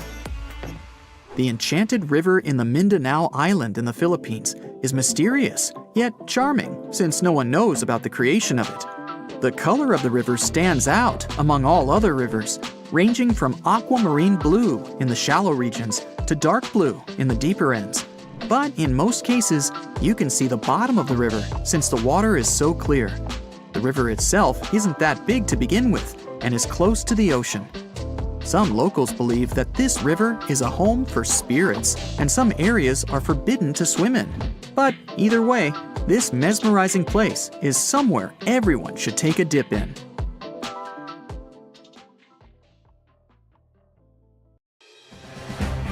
Hey now, get ready to dive into the Sea of Mysteries, also known as the Black Sea. It is the largest inland body of water in the world, bigger than the entire state of California. It has dozens of lost ships and some secret underwater tunnels. And some people believe it's an ancient quarry that was mined out in 6 stages. The Black Sea has distinct vertical layers that don't mix, with higher and lower salinity. The salty water comes from the Mediterranean, and fresh water comes from rivers. 10 of the largest rivers in Europe flow into the Black Sea. It receives more fresh water from the rivers and rainfall than it loses from evaporation. The extra water flows through the Bosphorus into the Marmara Sea. There are 2 flows going through the straits. The upper flow leaves the Black Sea and takes surface water out of it. The bottom flow carries salt water from the Mediterranean to the Black Sea. That's why the upper layers of the Black Sea are less dense than its saltier lower layers. The oxygen that comes from the atmosphere and photosynthesis stays in the surface layers. Everything deeper than about 300 feet in the middle and up to 500 feet near the edge is not fit for life. Only certain bacteria can survive in these conditions. Although there's no air deep down in the Black Sea, the upper layer is home to around 750 species of phytoplankton. Eggs and larvae of fish and invertebrates chill in coastal regions. There are also 180 fish species in the Black Sea, and some of them are valuable, such as horse mackerel, spiny dogfish, and sprat. The water level in the Black Sea is always the same because there are no high or low tides, so the sea is always calm, quiet, and serene on the surface. But it has one surprise feature, an underwater river. It's a current of salty water flowing through the Bosphorus Strait and along the seabed. This amazing discovery was made by scientists from the University of Leeds and was announced in 2010. It's the first undersea river of its kind ever found. The river forms because salty water from the Mediterranean Sea spills through the Bosphorus Strait into the Black Sea, where the water is much less salty. The no-air zone of the sea is an ideal conservation chamber for what's hiding on its bottom. The Black Sea is like a treasure trove for shipwrecks, and we discovered it by accident. Some maritime archaeologists were studying sea levels to see how quickly the water levels rose after the last ice age, and they ran across over 40 previously unknown shipwrecks as a complete bonus. Researchers used 2 remotely operated vehicles to explore the seafloor and the wrecks. Thanks to it, we have a video and detailed 3D images of the ships that were stitched together from thousands of high-resolution photos. According to the New York Times, some of the standout discoveries among the 44 ships found include a medieval training vessel from the 13th or 14th century. Expedition members nicknamed another ship from the Ottoman Empire the Flower of the Black Sea for its beautiful petal carvings. The team also noticed unusual details on other ships, like coiled ropes, chisel marks, rudders, and other carvings. So far, they haven't announced any plans to excavate the shipwrecks, but the ships might be filled with historical treasures like books, parchments, and documents. It's worth a try to rescue them. The most extraordinary discovery in the Black Sea is what archaeologists believe to be the world's oldest intact shipwreck. It has been lying undisturbed for over 2,400 years. This ancient Greek vessel, 75 feet long, was found with its mast, rudders, and rowing benches all still in place, over a mile beneath the surface. Researchers believe the ship was a trading vessel, like those depicted on ancient Greek pottery, such as the Siren vase in the British Museum. This vase, or vase, dating from the same period, shows a vessel carrying Odysseus past the Sirens. The team took a small piece for carbon dating, and the results confirmed it as the oldest intact shipwreck known to humankind. The fact that it's so elaborate and well preserved deserves a standing ovation for shipbuilders of the ancient world. Without microbes, worms, or other creatures to eat away the wrecks, it's no wonder the ships are in almost perfect condition.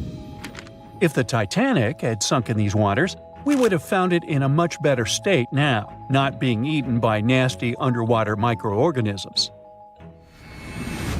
Now, there's an interesting theory called the Black Sea Deluge hypothesis, which suggests a huge flood happened around 7,500 years ago.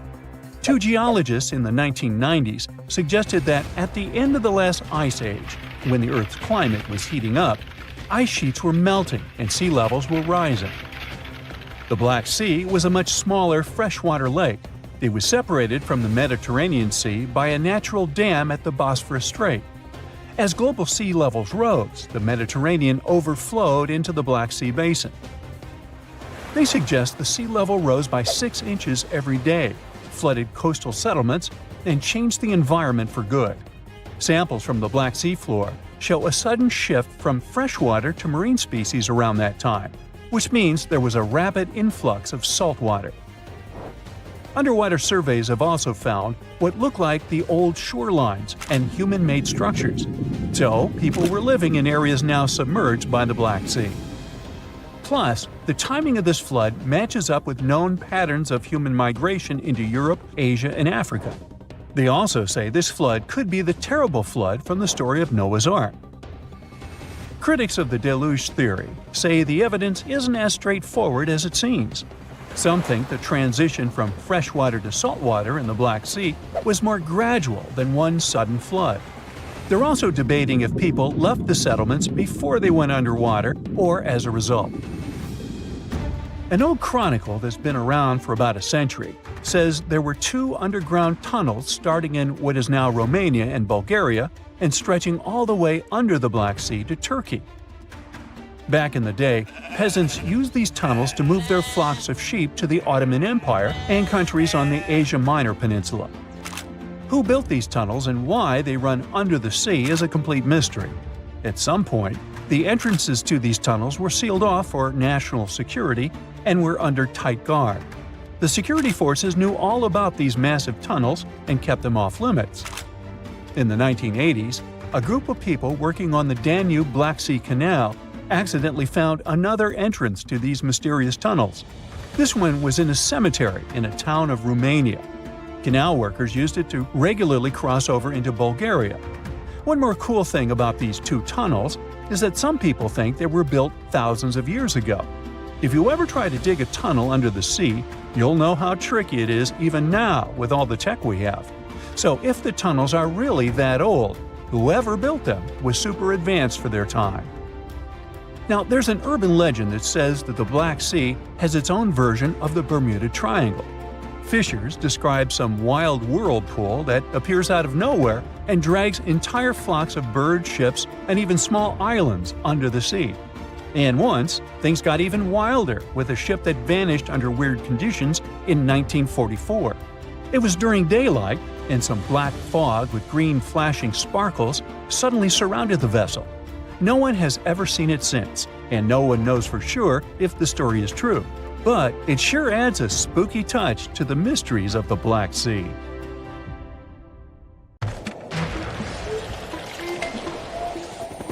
There's not much to do in Antarctica except scientific work. You could check out the wildlife, like some cute penguins and seals.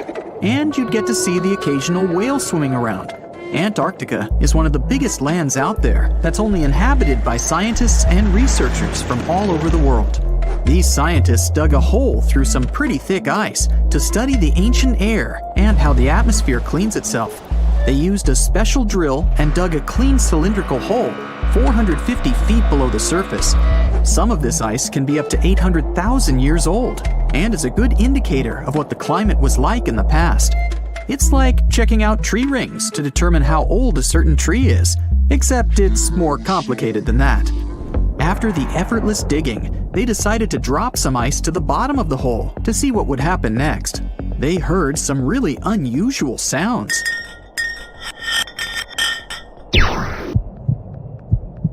It felt like being on a spaceship traveling through a bunch of obstacles with many rocks smashing into each other. The pitches changed over the quick descent of the block of ice, ranging from high pitch and ending with a low heartbeat-like sound. The scientists were puzzled when they first heard this and dropped some more ice, only to find out that the same type of sounds were being produced, just in different variations.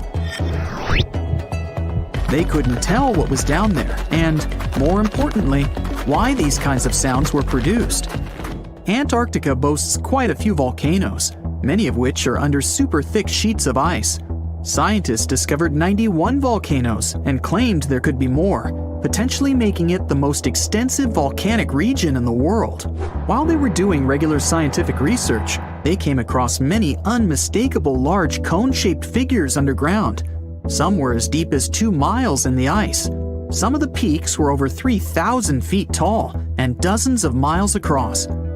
But on the surface, it's as plain as a sheet of paper. They may have dropped that block of ice inside an actual volcano that they were standing on, but it's unlikely.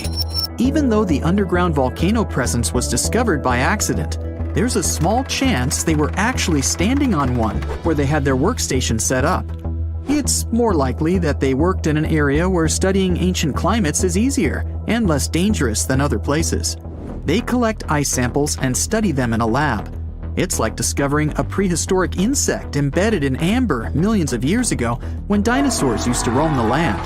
But instead of little bugs, scientists study ancient dust, air bubbles, sea salts, volcanic ash, and anything else that may have come from the environment. They can practically tell how the climate was during that time. These ice samples might show that Antarctica's western ice sheet melted when the Earth's climate warmed up. If it did, then it's likely to happen again. That would mean sea levels rising, affecting coastal cities and small remote islands. But scientists aren't sure it's true, despite some evidence to back it up. The process of studying ice samples can take a week or even a year, depending on what they find. They crush or melt the sample bit by bit. And like those tree rings, the deeper the layer, the further we go back in time. In order to study ancient bubbles trapped in ice, researchers have to crush the samples under a vacuum hood to keep the air out while extracting the air and putting it in vials. There are various instruments and devices to study the ice samples, but because it's so sensitive to damage, each measurement must be in a clean room setting so that nothing gets compromised. The scientists have to wear proper bodysuits and many layers of gloves and constantly get ventilated. Even something as tiny and insignificant as a fingerprint can ruin a sample. They look for certain patterns to see changes in the atmosphere's composition and temperature. But dropping a few blocks of ice down a hole wouldn't be so bad. The reason why it made such a peculiar sound is the same reason why a moving car sounds different when it's honking than when it's stationary. The scientific word for it is the Doppler effect. It's an obvious change in the frequency of a wave with respect to an observer who is moving relative to the wave source. The effect doesn't mean the frequency of the sound changes, it just shifts. And this can be said about other types of waves, like water and light. But sound waves are the most popular ones when it comes to the Doppler effect. So, when the scientists dropped the ice block down the bottom of the hole, the sound waves traveled back up and bounced around the narrow tube where they drilled. That's why they got the pew pew sound. Let's not forget that this ice block traveled 450 feet beneath us. Oil ships dig holes in the oceanic crust that go thousands of feet beneath the Earth. The Kola Super Deep Borehole in Russia is the deepest hole ever made by humans. It goes more than 40,000 feet below the surface and took almost 20 years to reach 7.5 miles. Below it is only half the distance to the mantle. In terms of the whole Earth, this very deep hole is literally scratching the surface. This wasn't a hole to dig for oil, and wasn't in the ocean either. The drilling was stopped in 1992 when the engineers found out that the temperatures were 100 degrees Fahrenheit higher than they predicted. And then it was abandoned, and it's just been a barren hole now. But that's the closest we've dug to the center of the planet. The scary thing is that some of the workers on the site could hear voices coming from within. All the way in Yemen, an ancient hole exists in Barhout, in the east of the country in the middle of the desert. It's actually closer to Oman than to the capital Sana'a. This hole has puzzled experts and locals. Unlike the holes in Russia and Antarctica, this wasn't man-made. Or was it?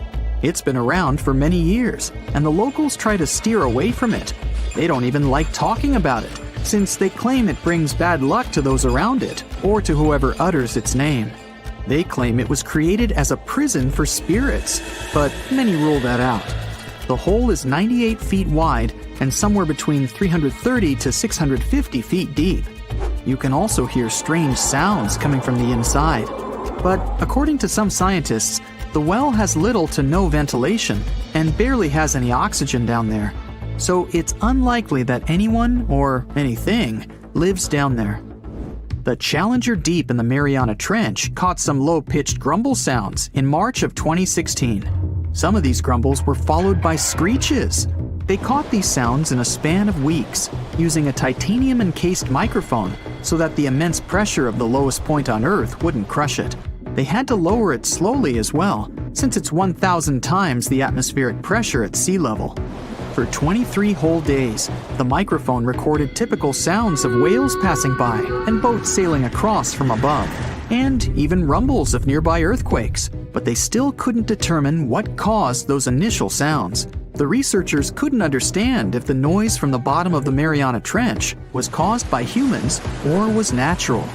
They also wanted to know if these sounds affected marine life, like dolphins and whales that rely on echolocation. They still can't figure it out, but scientists estimate that the ocean is about 10 times noisier than it was 50 years ago.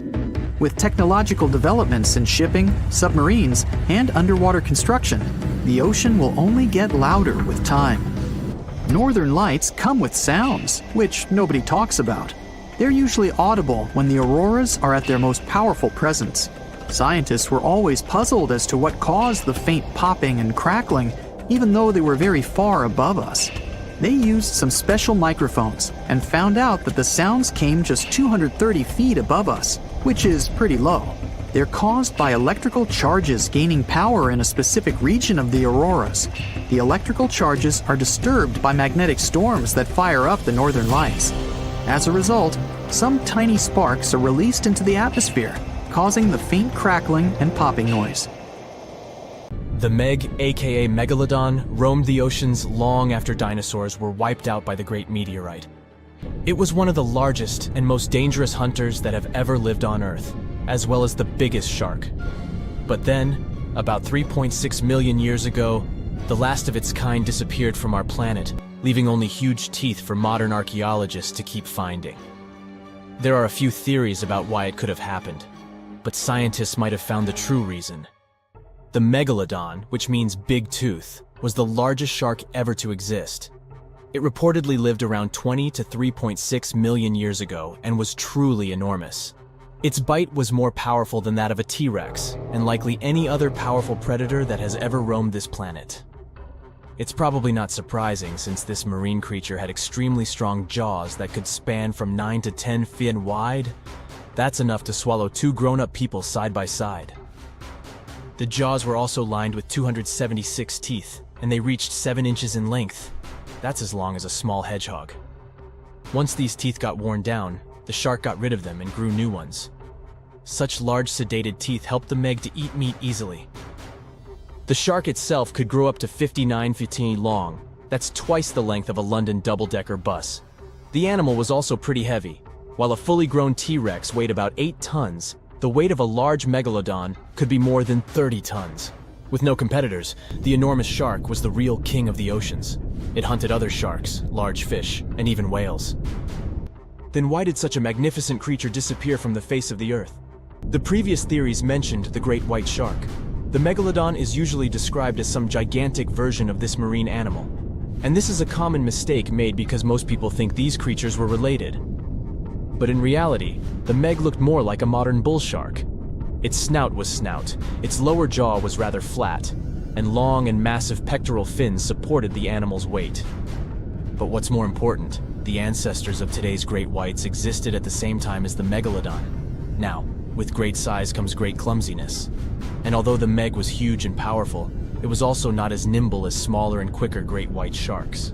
Great whites could have rivaled a megalodon for food, and were often more successful hunters thanks to their agility. They couldn't fight the Meg openly, but were fast enough to steal its food.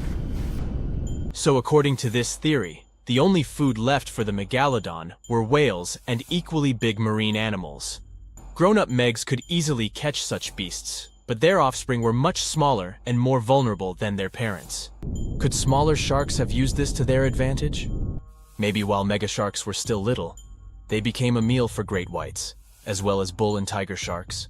Even at those times, a great white shark could reach the length of 20 feet, while a megalodon kid was definitely smaller.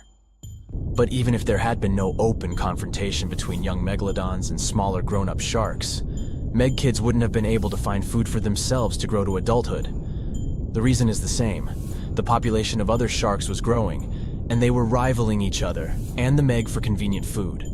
The more great whites and other sharks appeared in the oceans, the less food remained for young monster sharks.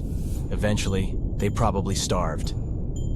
But it's just one of the theories that try to explain why the Meg went extinct, and here's another one. A new study has shown that the Meg was most likely a warm-blooded predator able to regulate its body temperature, and that might have been the reason why this species disappeared with time. Scientists analyzed isotopes of the tooth enamel of the Megalodon and concluded that the animal could easily maintain a body temperature that was around 13 degrees F warmer than the temperature of the surrounding water. Such a temperature difference is much greater than what other sharks living at the same time as the Meg had, and it's large enough for the ancient predator to be classified as warm-blooded. These days, most fish are cold-blooded. Their body temperature is the same as the surrounding water, but some sharks, like mackerel sharks, keep the temperature of all parts of their bodies a bit warmer than the surrounding water. But it doesn't make them completely warm-blooded because they simply store heat generated by their muscles. And in mammals, body temperature is regulated by a special region of the brain called the hypothalamus.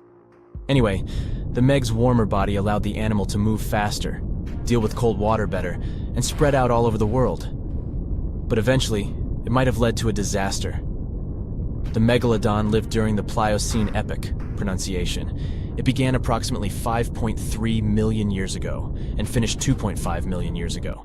During that period, global cooling occurred. It also caused the changes in sea level, which the Megalodon probably didn't survive. The main problem for the predator was to maintain an energy level allowing its body temperature to remain elevated. But to do it, the animal had to eat a lot, and I mean it.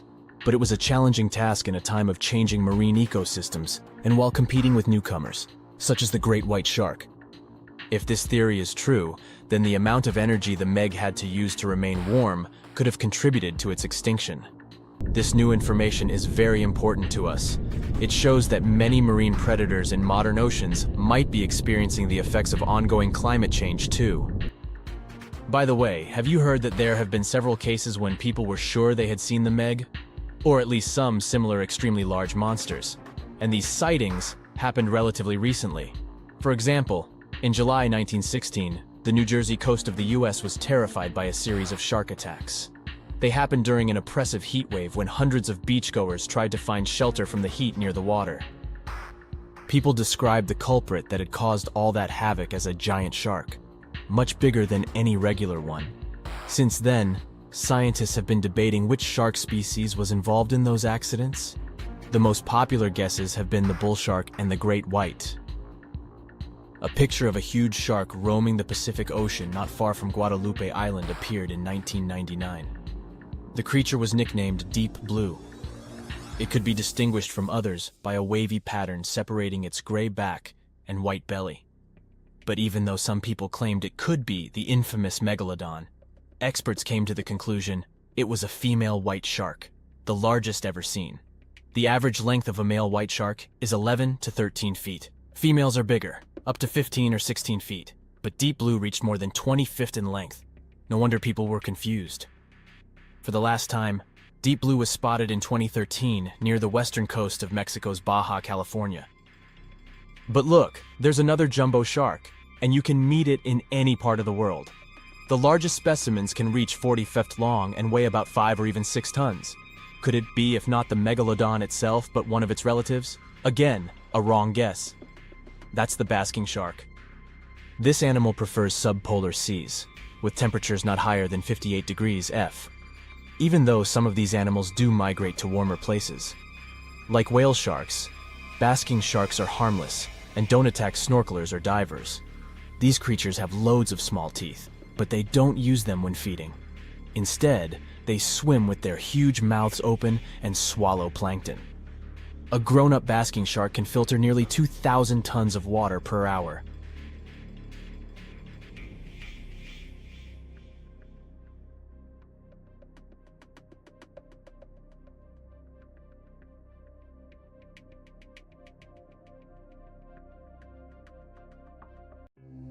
The deeper you go, the creepier they get.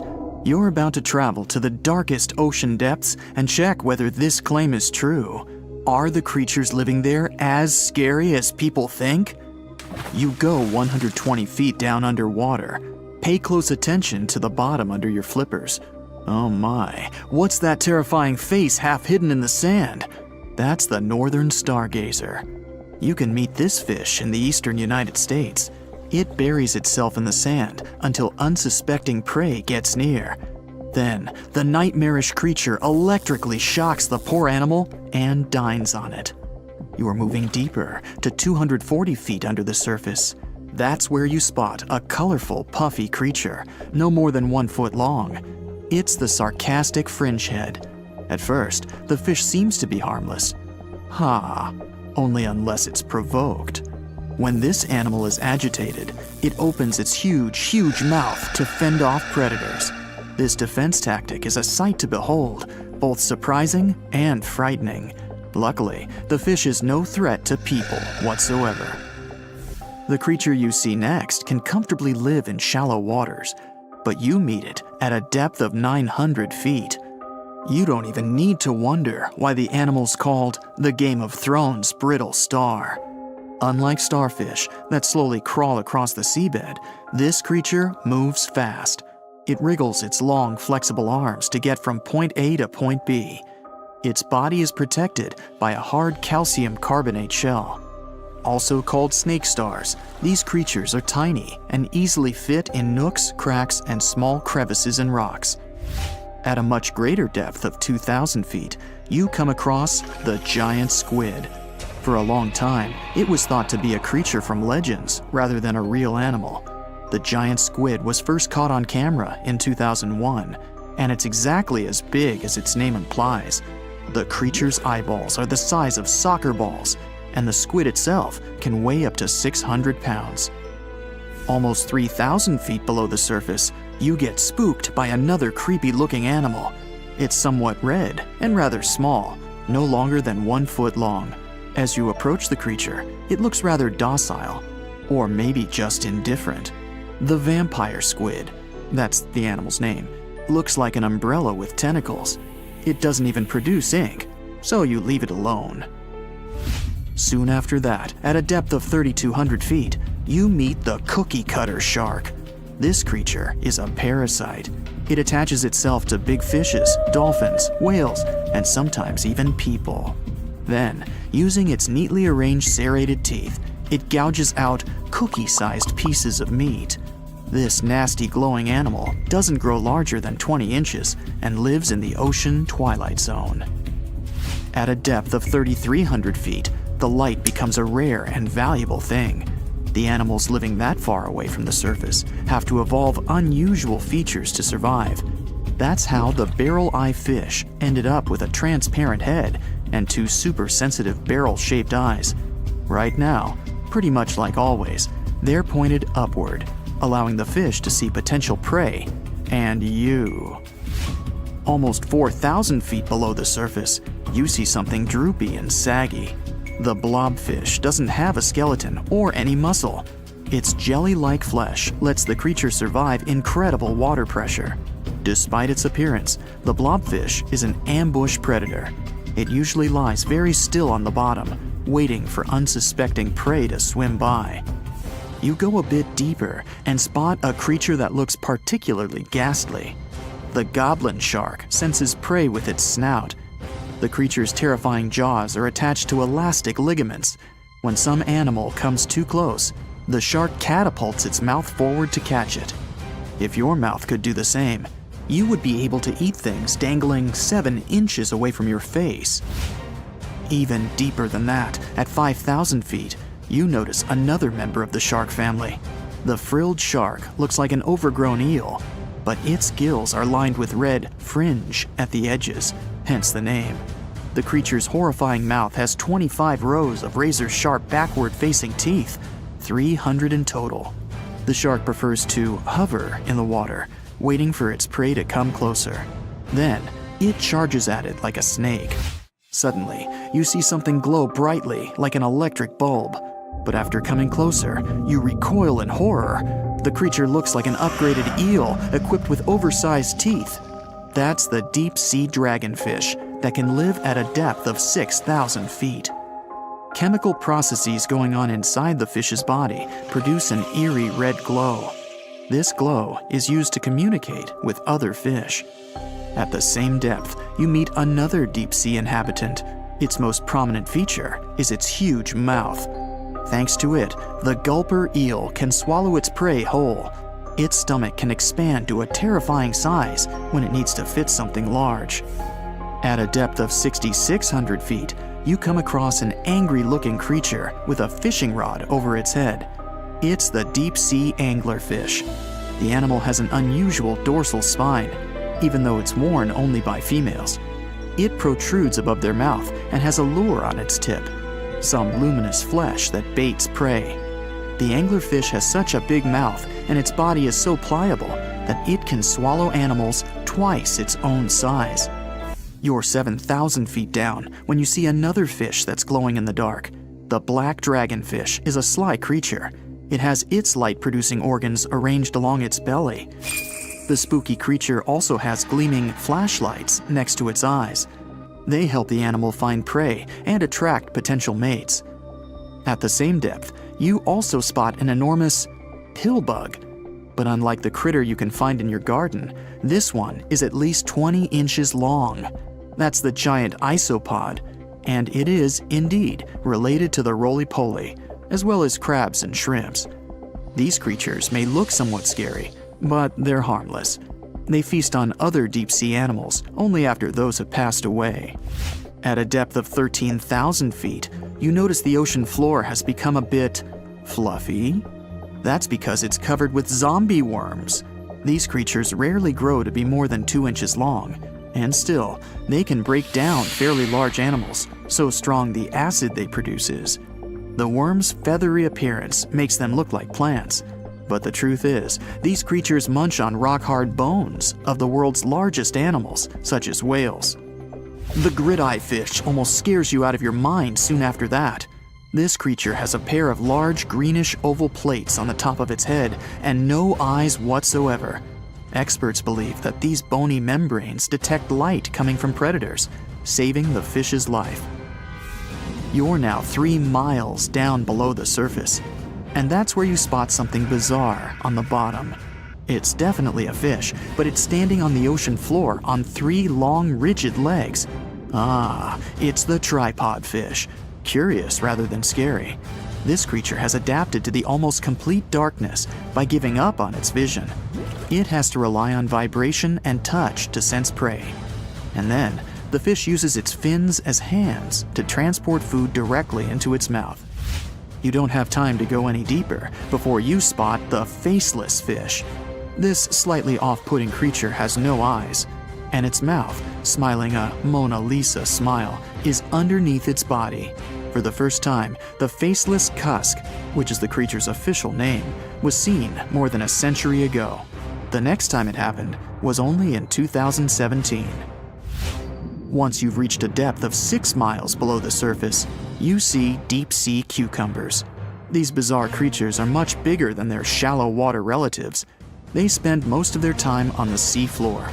But if they need to escape predators, they are able to swim away. Deep-sea cucumbers have bright purplish coloring, tiny feet, and tentacles that surround their mouths. Cute. The question is, why do these deep-sea creatures look so scary? Life is very different there, at the bottom. tremendous water pressure, a lack of food, and constant darkness. You have to adapt to survive in such extreme conditions. If you're a fan of Dr. Pimple Popper, you're probably freaking out right now, itching to squeeze out every little blackhead from those lip contours. But this is actually a hill formation that you can find in Garb, Sudan. Knowing that perhaps makes it all the more creepy because it looks like the crack in the middle is swallowing up everything around it. This black hole scenario brings to mind our next stop, Vostok Island. This eerie spot is a 59-acre coral atoll situated in the southwestern Pacific Ocean, about 400 miles northwest of Tahiti. If you check it out on Google Earth today, it looks like it's been totally blacked out, sparking all sorts of wild theories. People keep saying that this place is some top-secret base, or even a fictional island straight out of Lost. But what we see here is actually just a dense, dark green forest made up of Pisonia trees. Since nobody lives there and hardly anyone ever visits, the island is pretty much untouched by humans. This massive star, or mandala, is situated just outside Beatty, Nevada. It has got the internet all puzzled, with people trying to figure out if it's evidence of some kind of extraterrestrial activity. To add to the mystery, this spot is right by the Tonopah Test Range, which is also known as the famous Area 52. Despite its creepiness, it's probably just one of the thousands of crop circles that gained fame after Google Earth came along. This spiral formation right here is also located in Nevada, and it definitely looks like another chilling crop circle. But things get even stranger if you use the Street View option. As you zoom in closer and closer, you'll notice that it's made up of carefully arranged rocks. This labyrinth, so to speak, is part of an open-air museum situated in the ghost town of Rhyolite. And if that's not creepy enough, take a look around and you'll see dozens of eerie men in white cloaks. Despite their lifelike appearance, these silhouettes are actually statues from an installation created by a Belgian artist in the 80s. Even stranger than stumbling upon a large circle on the ground is finding a bunch of them. Our next location in Wyoming is filled with peculiar circle structures to the point where it's hard to count them all. During the 20th century, this U.S. state shifted from a farming economy to an industrial one, dominated by the extraction of oil, gas, and coal. So, these circles are likely remnants of a tank farm. I mean, places where oil storage tanks used to be located. If you want to avoid nightmares, I highly recommend not searching for the mausoleum of Emil Becker in Poland. If you happen to find it by using the Street View mode, prepare yourself to face an abandoned place with the most terrifying sculpture there is. Oh, the creeps. Keeping on the spooky side, let's head to an isolated corner of Kazakhstan, where you can find a pentagram etched into the Earth's surface. This formation is huge, measuring roughly 1,200 feet in diameter. Before you jump to conclusions about this formation being related to some kind of underworld deity worship, it's worth noting that the pentagram actually turns out to be the outline of a park designed in the shape of a star. The star shape is marked by roadways, which are now lined with trees, making the star shape even more distinct in aerial photos. You can spot this peculiar symbol from quite a distance.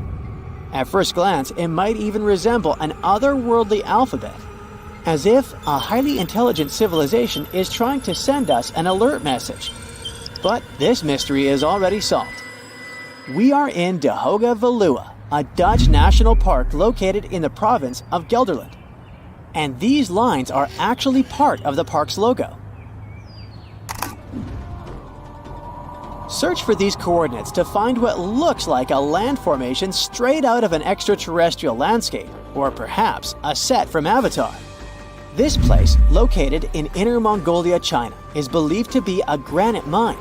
But it's a bit of a mystery why it has such a striking blue tone on Google Earth.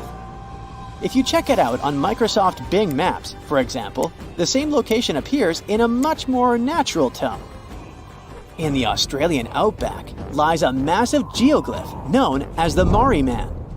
Discovered in the late 90s, It appears to represent an indigenous Australian man hunting with a boomerang or stick. The figure stretches for more than 2 miles in length and about 1.6 miles wide.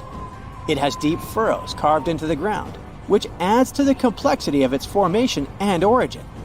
Despite efforts to uncover its purpose, its origin is still a mystery. This is desert breath, located in the Sahara. Like many things you have seen in this video, this formation also sparks speculation about it being created by extraterrestrial beings. But a quick Google search clears up that mystery. It turns out this is an art installation created by a group of 3 Greek artists back in 1997. They went all out, moving around a whopping 280,000 square feet of sand and even creating a large pool in the middle of it. Egypt still holds many mysteries, and you can explore them yourself with Google Earth. That's how some people stumbled upon this striking triangular-shaped plateau and immediately jumped to the conclusion that they discovered a hidden pyramid. However, experts quickly dashed their hopes. They believe there's no plausible explanation for a pyramid to exist in this area, located 8 miles west of the Nile Valley edge in Upper Egypt. This discovery is likely nothing more than a hill that has suffered the effects of erosion, combined with a heavy dose of wishful thinking. In some cases, nature itself is responsible for creating frightening sculptures, like the Badlands Guardian in Alberta, Canada. If you look at it from above, you'll notice not one, but 2 human heads emerging from the landscape. These gigantic beings were sculpted by rainwater erosion on layers of clay-rich soil. Ironically, additional human-made structures give the impression that this one is wearing wired headphones. It seems that deserts are a prime spot for discovering strange images on Google Earth. So our next stop is China. In the Gobi Desert, you'll come across zigzagging white lines that look kind of random. The first challenge for armchair experts was figuring out what these structures were made of, as it's hard to tell if they're painted on or dug into the landscape. There's still a lot of speculation about it on the internet. But the most plausible explanation is that this structure is used for calibrating satellites. This way, satellite cameras can focus on these large grids to orient themselves in space. Check out this intact plane that seems to have sunk beneath the ocean off the coast of Crooked Island, Bahamas. Some viral videos claim it's a crashed plane belonging to the infamous Pablo Escobar. The truth is that something lying on the bottom of the ocean can't be that visible, so it's more likely that it's a plane that was actually flying when Google captured these images. However, there is a strong belief that Pablo Escobar did have a plane that crashed nearby, but it was in another part of the Bahamas known as Norman's Cay. You can still spot it in shallow turquoise waters. Just search for Norman's Cay sunken plane, and there it is. If you're convinced that extraterrestrials are already among us, then go ahead and type in these coordinates on Google Earth. Explore the area using Street View, and wow, what is it? Of course, we're not talking about visitors from other planets, but this shadow of a gigantic creature still gives me the creeps. Turns out, it's just a person lugging around one of those 360-degree Street View cameras tucked away in a trekker backpack. So hey, if you take a good look around Google Earth, you might stumble upon more of these elongated necked beings walking around the globe. There's a creature somewhere deep in the ocean looking for prey that would make Dracula himself proud. It's been around since before even the dinosaurs walked the earth. It has no bones or jaw, but it doesn't stop this underwater vampire from hunting. The name of this eel-like parasite is the Pacific lamprey. The English monarch loved this fish so much that he defied doctors' orders to stop eating lamprey flesh. He got sick every time he'd have the original gooey fish. But the lack of bones and the fact that this lamprey tastes like slow-cooked beefsteak made the royal fall in love with the fish once and for all. The product of this love was a chill in his aged body, some heavy sweating, and some other scary symptoms, which eventually took his life and interrupted his 35-year reign. The lamprey is way better at surviving, as it lived through at least 4 mass extinctions. Its ancient ancestors evolved over 450 million years ago. There are around 40 living species of lampreys still thriving across the world. The Pacific lamprey is just one of them.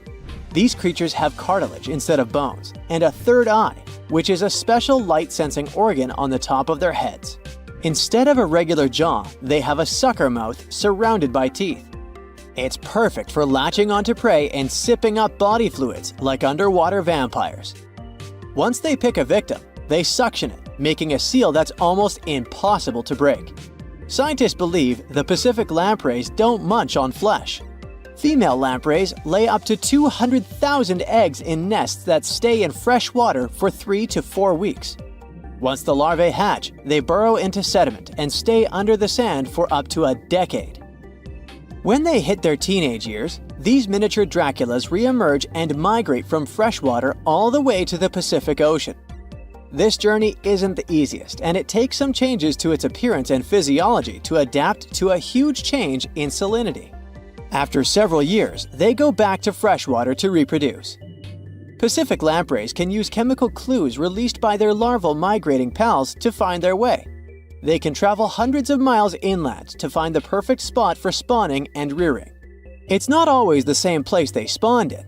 Many species of birds, mammals, and other fish can appreciate the fatty flesh of lamprey.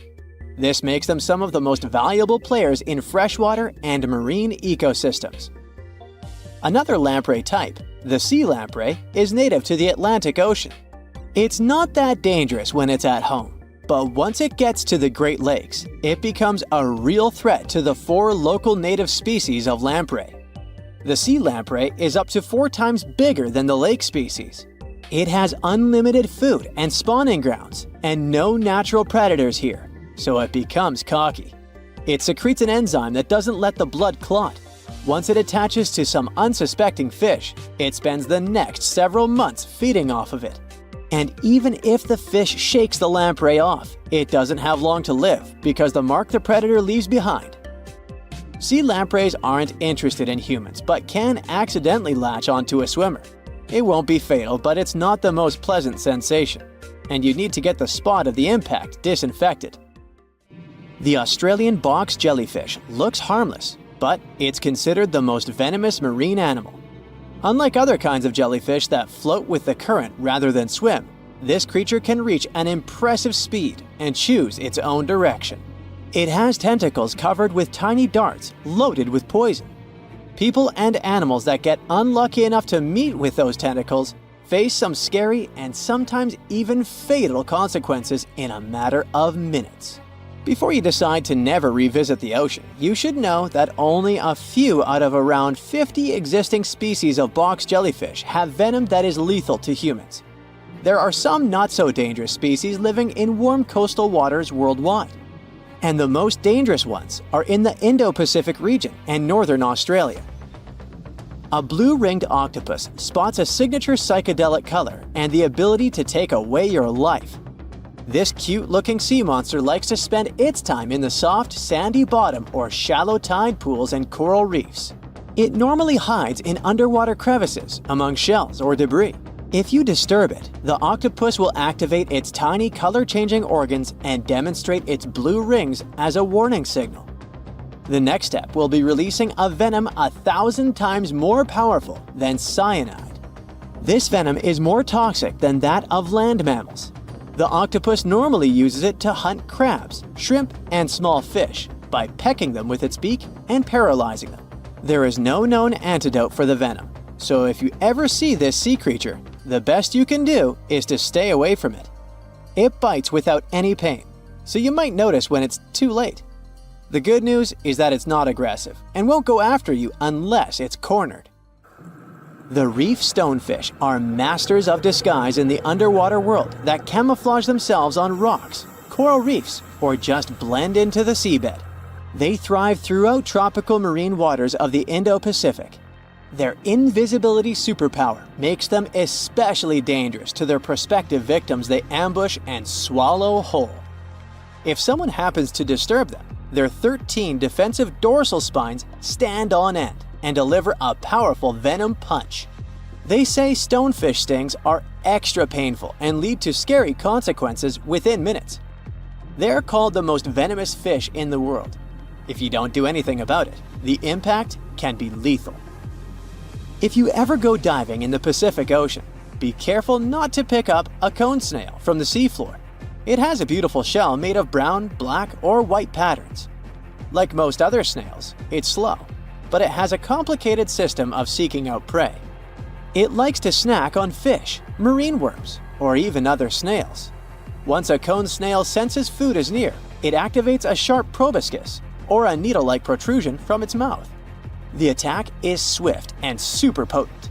The victim doesn't even have time to realize what happened to them. Once it's completely incapable of moving, the cone snail swallows it whole. Humans aren't on its menu, but it can still release the venom if someone steps on it or disturbs it. The proboscis can even penetrate gloves. Luckily, only several out of over 700 species of cone snails can take a human's life. But since there's no antivenom, you better not risk it. All 52 known species of sea snakes living mostly in the warm tropical waters of the Indian and Pacific Oceans are venomous. The beaked sea snake even has the title of one of the world's most venomous serpents, but it's one of the few kinds that can pose a real threat to humans. Sea snakes prefer a peaceful coexistence and would rather slither away than engage in any confrontations. If you ever see them in the water, staying calm and moving slowly will save your life. Sea snake bites, although almost painless at the moment, can have varying degrees of impact. Some may only cause mild symptoms, while others can lead to severe outcomes. Most bite reports come from accidental encounters, like someone freeing them from nets or unsuspecting beachgoers stepping on them. Blue dragons rarely grow larger than the size of a grape. They like to swim belly up, so their brightest blues blend in with the ocean waters. And the silver front faces down and camouflages with the darker seabed. Blue dragons feed on another dangerous sea creature and store up their stinging cells. Their venom lives on even after the fish itself is no longer alive. That's why you should be extra careful and never pick